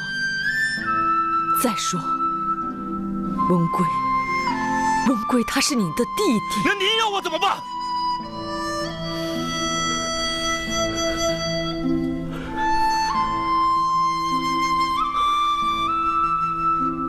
我倒希望解忧，他没有劝降温归，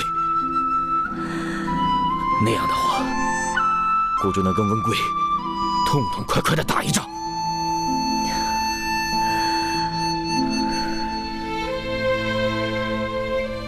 可是解忧，他竟然把温归劝降了，那可是温归呀！从小到大谁都不服的温归，他俩若无私情，温归怎么可能听他的？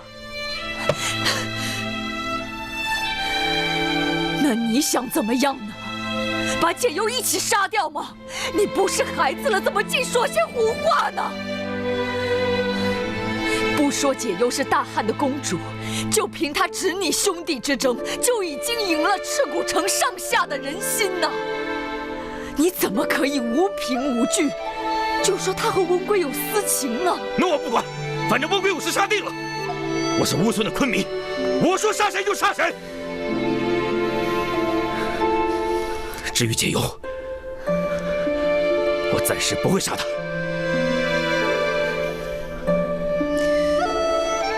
昆明，你是对解忧动了真情了。你根本不怕别人的非议，你是真的妒忌解忧和温归了。你没有。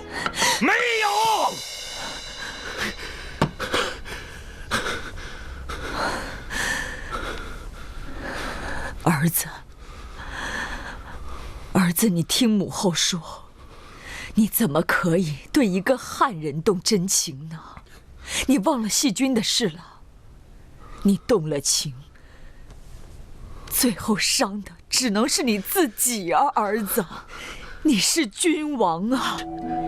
这些和亲的公主都只是君王间博弈的棋子，这你应该知道的。别说了，母后，你别说了。君须民，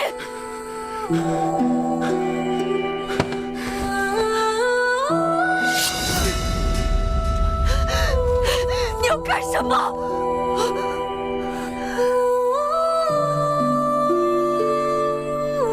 母后，解忧和温归，他们的事是朝堂上的事，母后不要再管了。国自有定夺。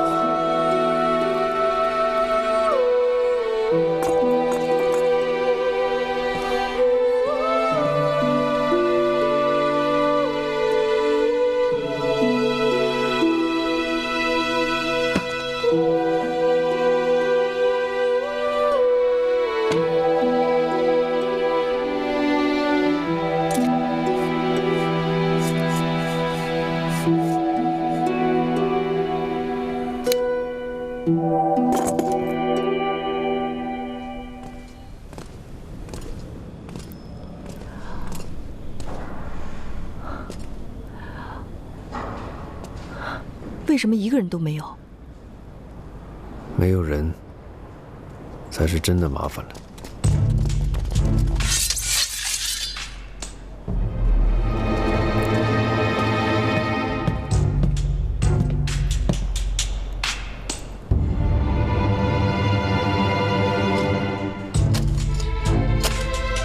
罪臣温归，叩见昆明。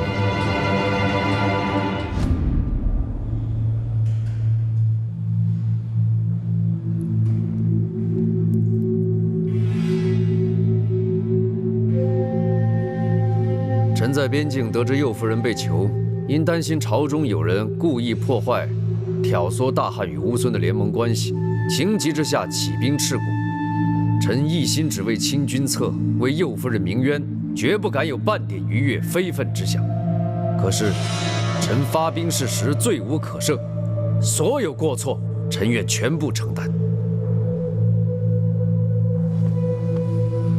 这么说来，你想替右夫人鸣冤？回禀昆明，李陵突然来乌孙，此事实在蹊跷。右夫人并非莽撞之人，定不会贸然写信给李陵。此事定是匈奴人为了构陷右夫人，暗中设计。昆明，我了解右夫人，她所做的一切都是为了乌孙，即便是有错。住口！你说你了解她，你凭什么了解她？你别忘了，她是我的女人。昆明，温归不是这个意思。那他什么意思？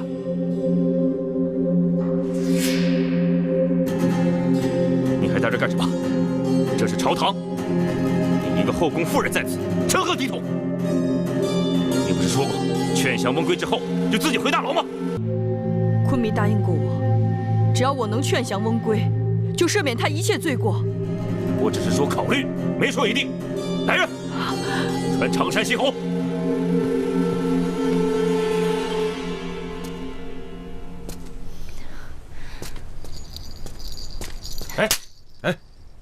干嘛？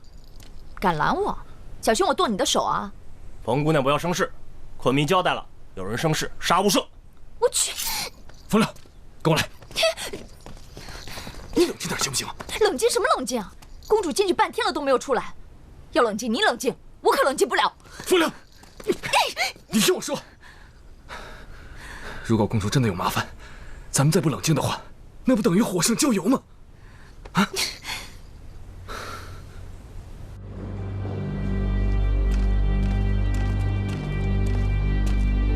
常山西侯到。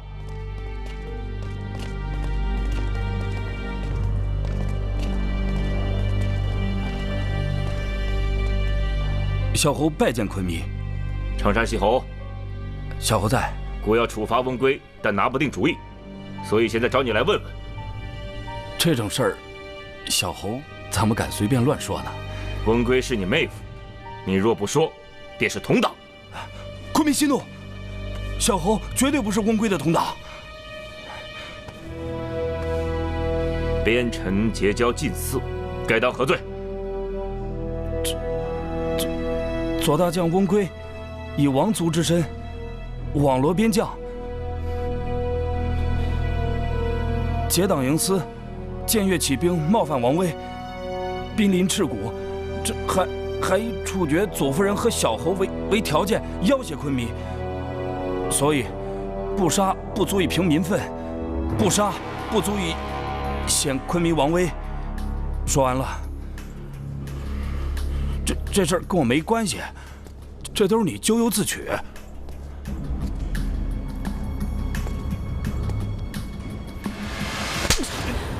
哎，右夫人，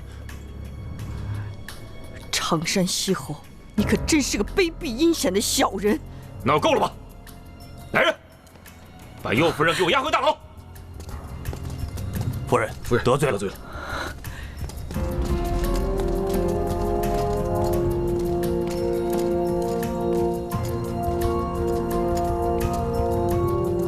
温归，你还有何话可说？事已至此，温归并没有什么想说的。温归扪心自问，于乌孙，于昆明，绝对没做过半点亏心之事。若是我这颗人头可以让昆明看清常山、胡姑此等小人的真实面目，昆明即便是杀了我也认了。说够了吗？把温归押入死牢，听候发落。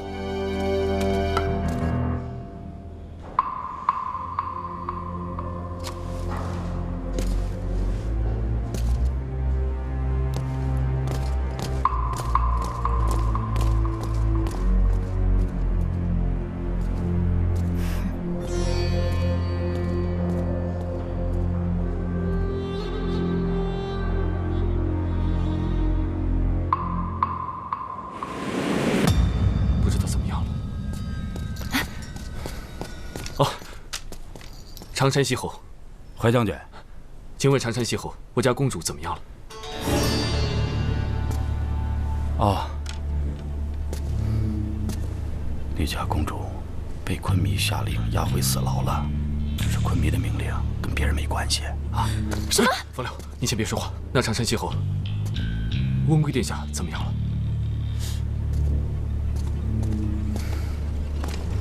温贵殿下自然也被押回死牢，但这是昆弥的命令，没办法，一时半会儿。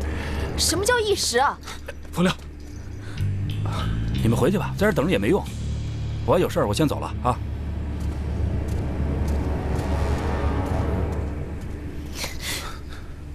你拦我干什么？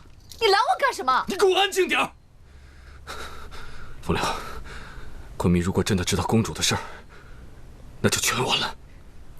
那现在怎么办？你倒是出个主意啊！让我想想。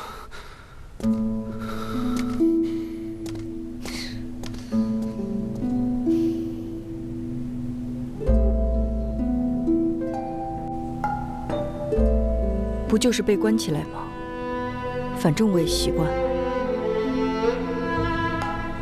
只是不知道那个大笨蛋怎么样了。我这一生实在遗憾，既不能跟解忧远走天涯，看来也没机会死在战场上了。昆弥应该不会立刻处决他吧？呸！我胡说什么呢？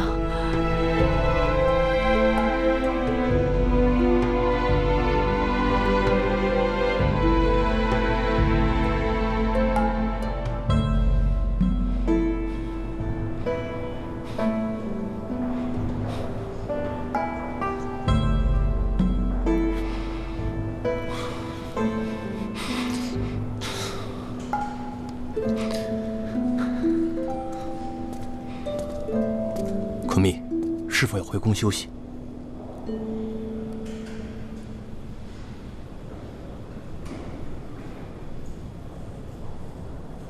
去虎姑那儿看看。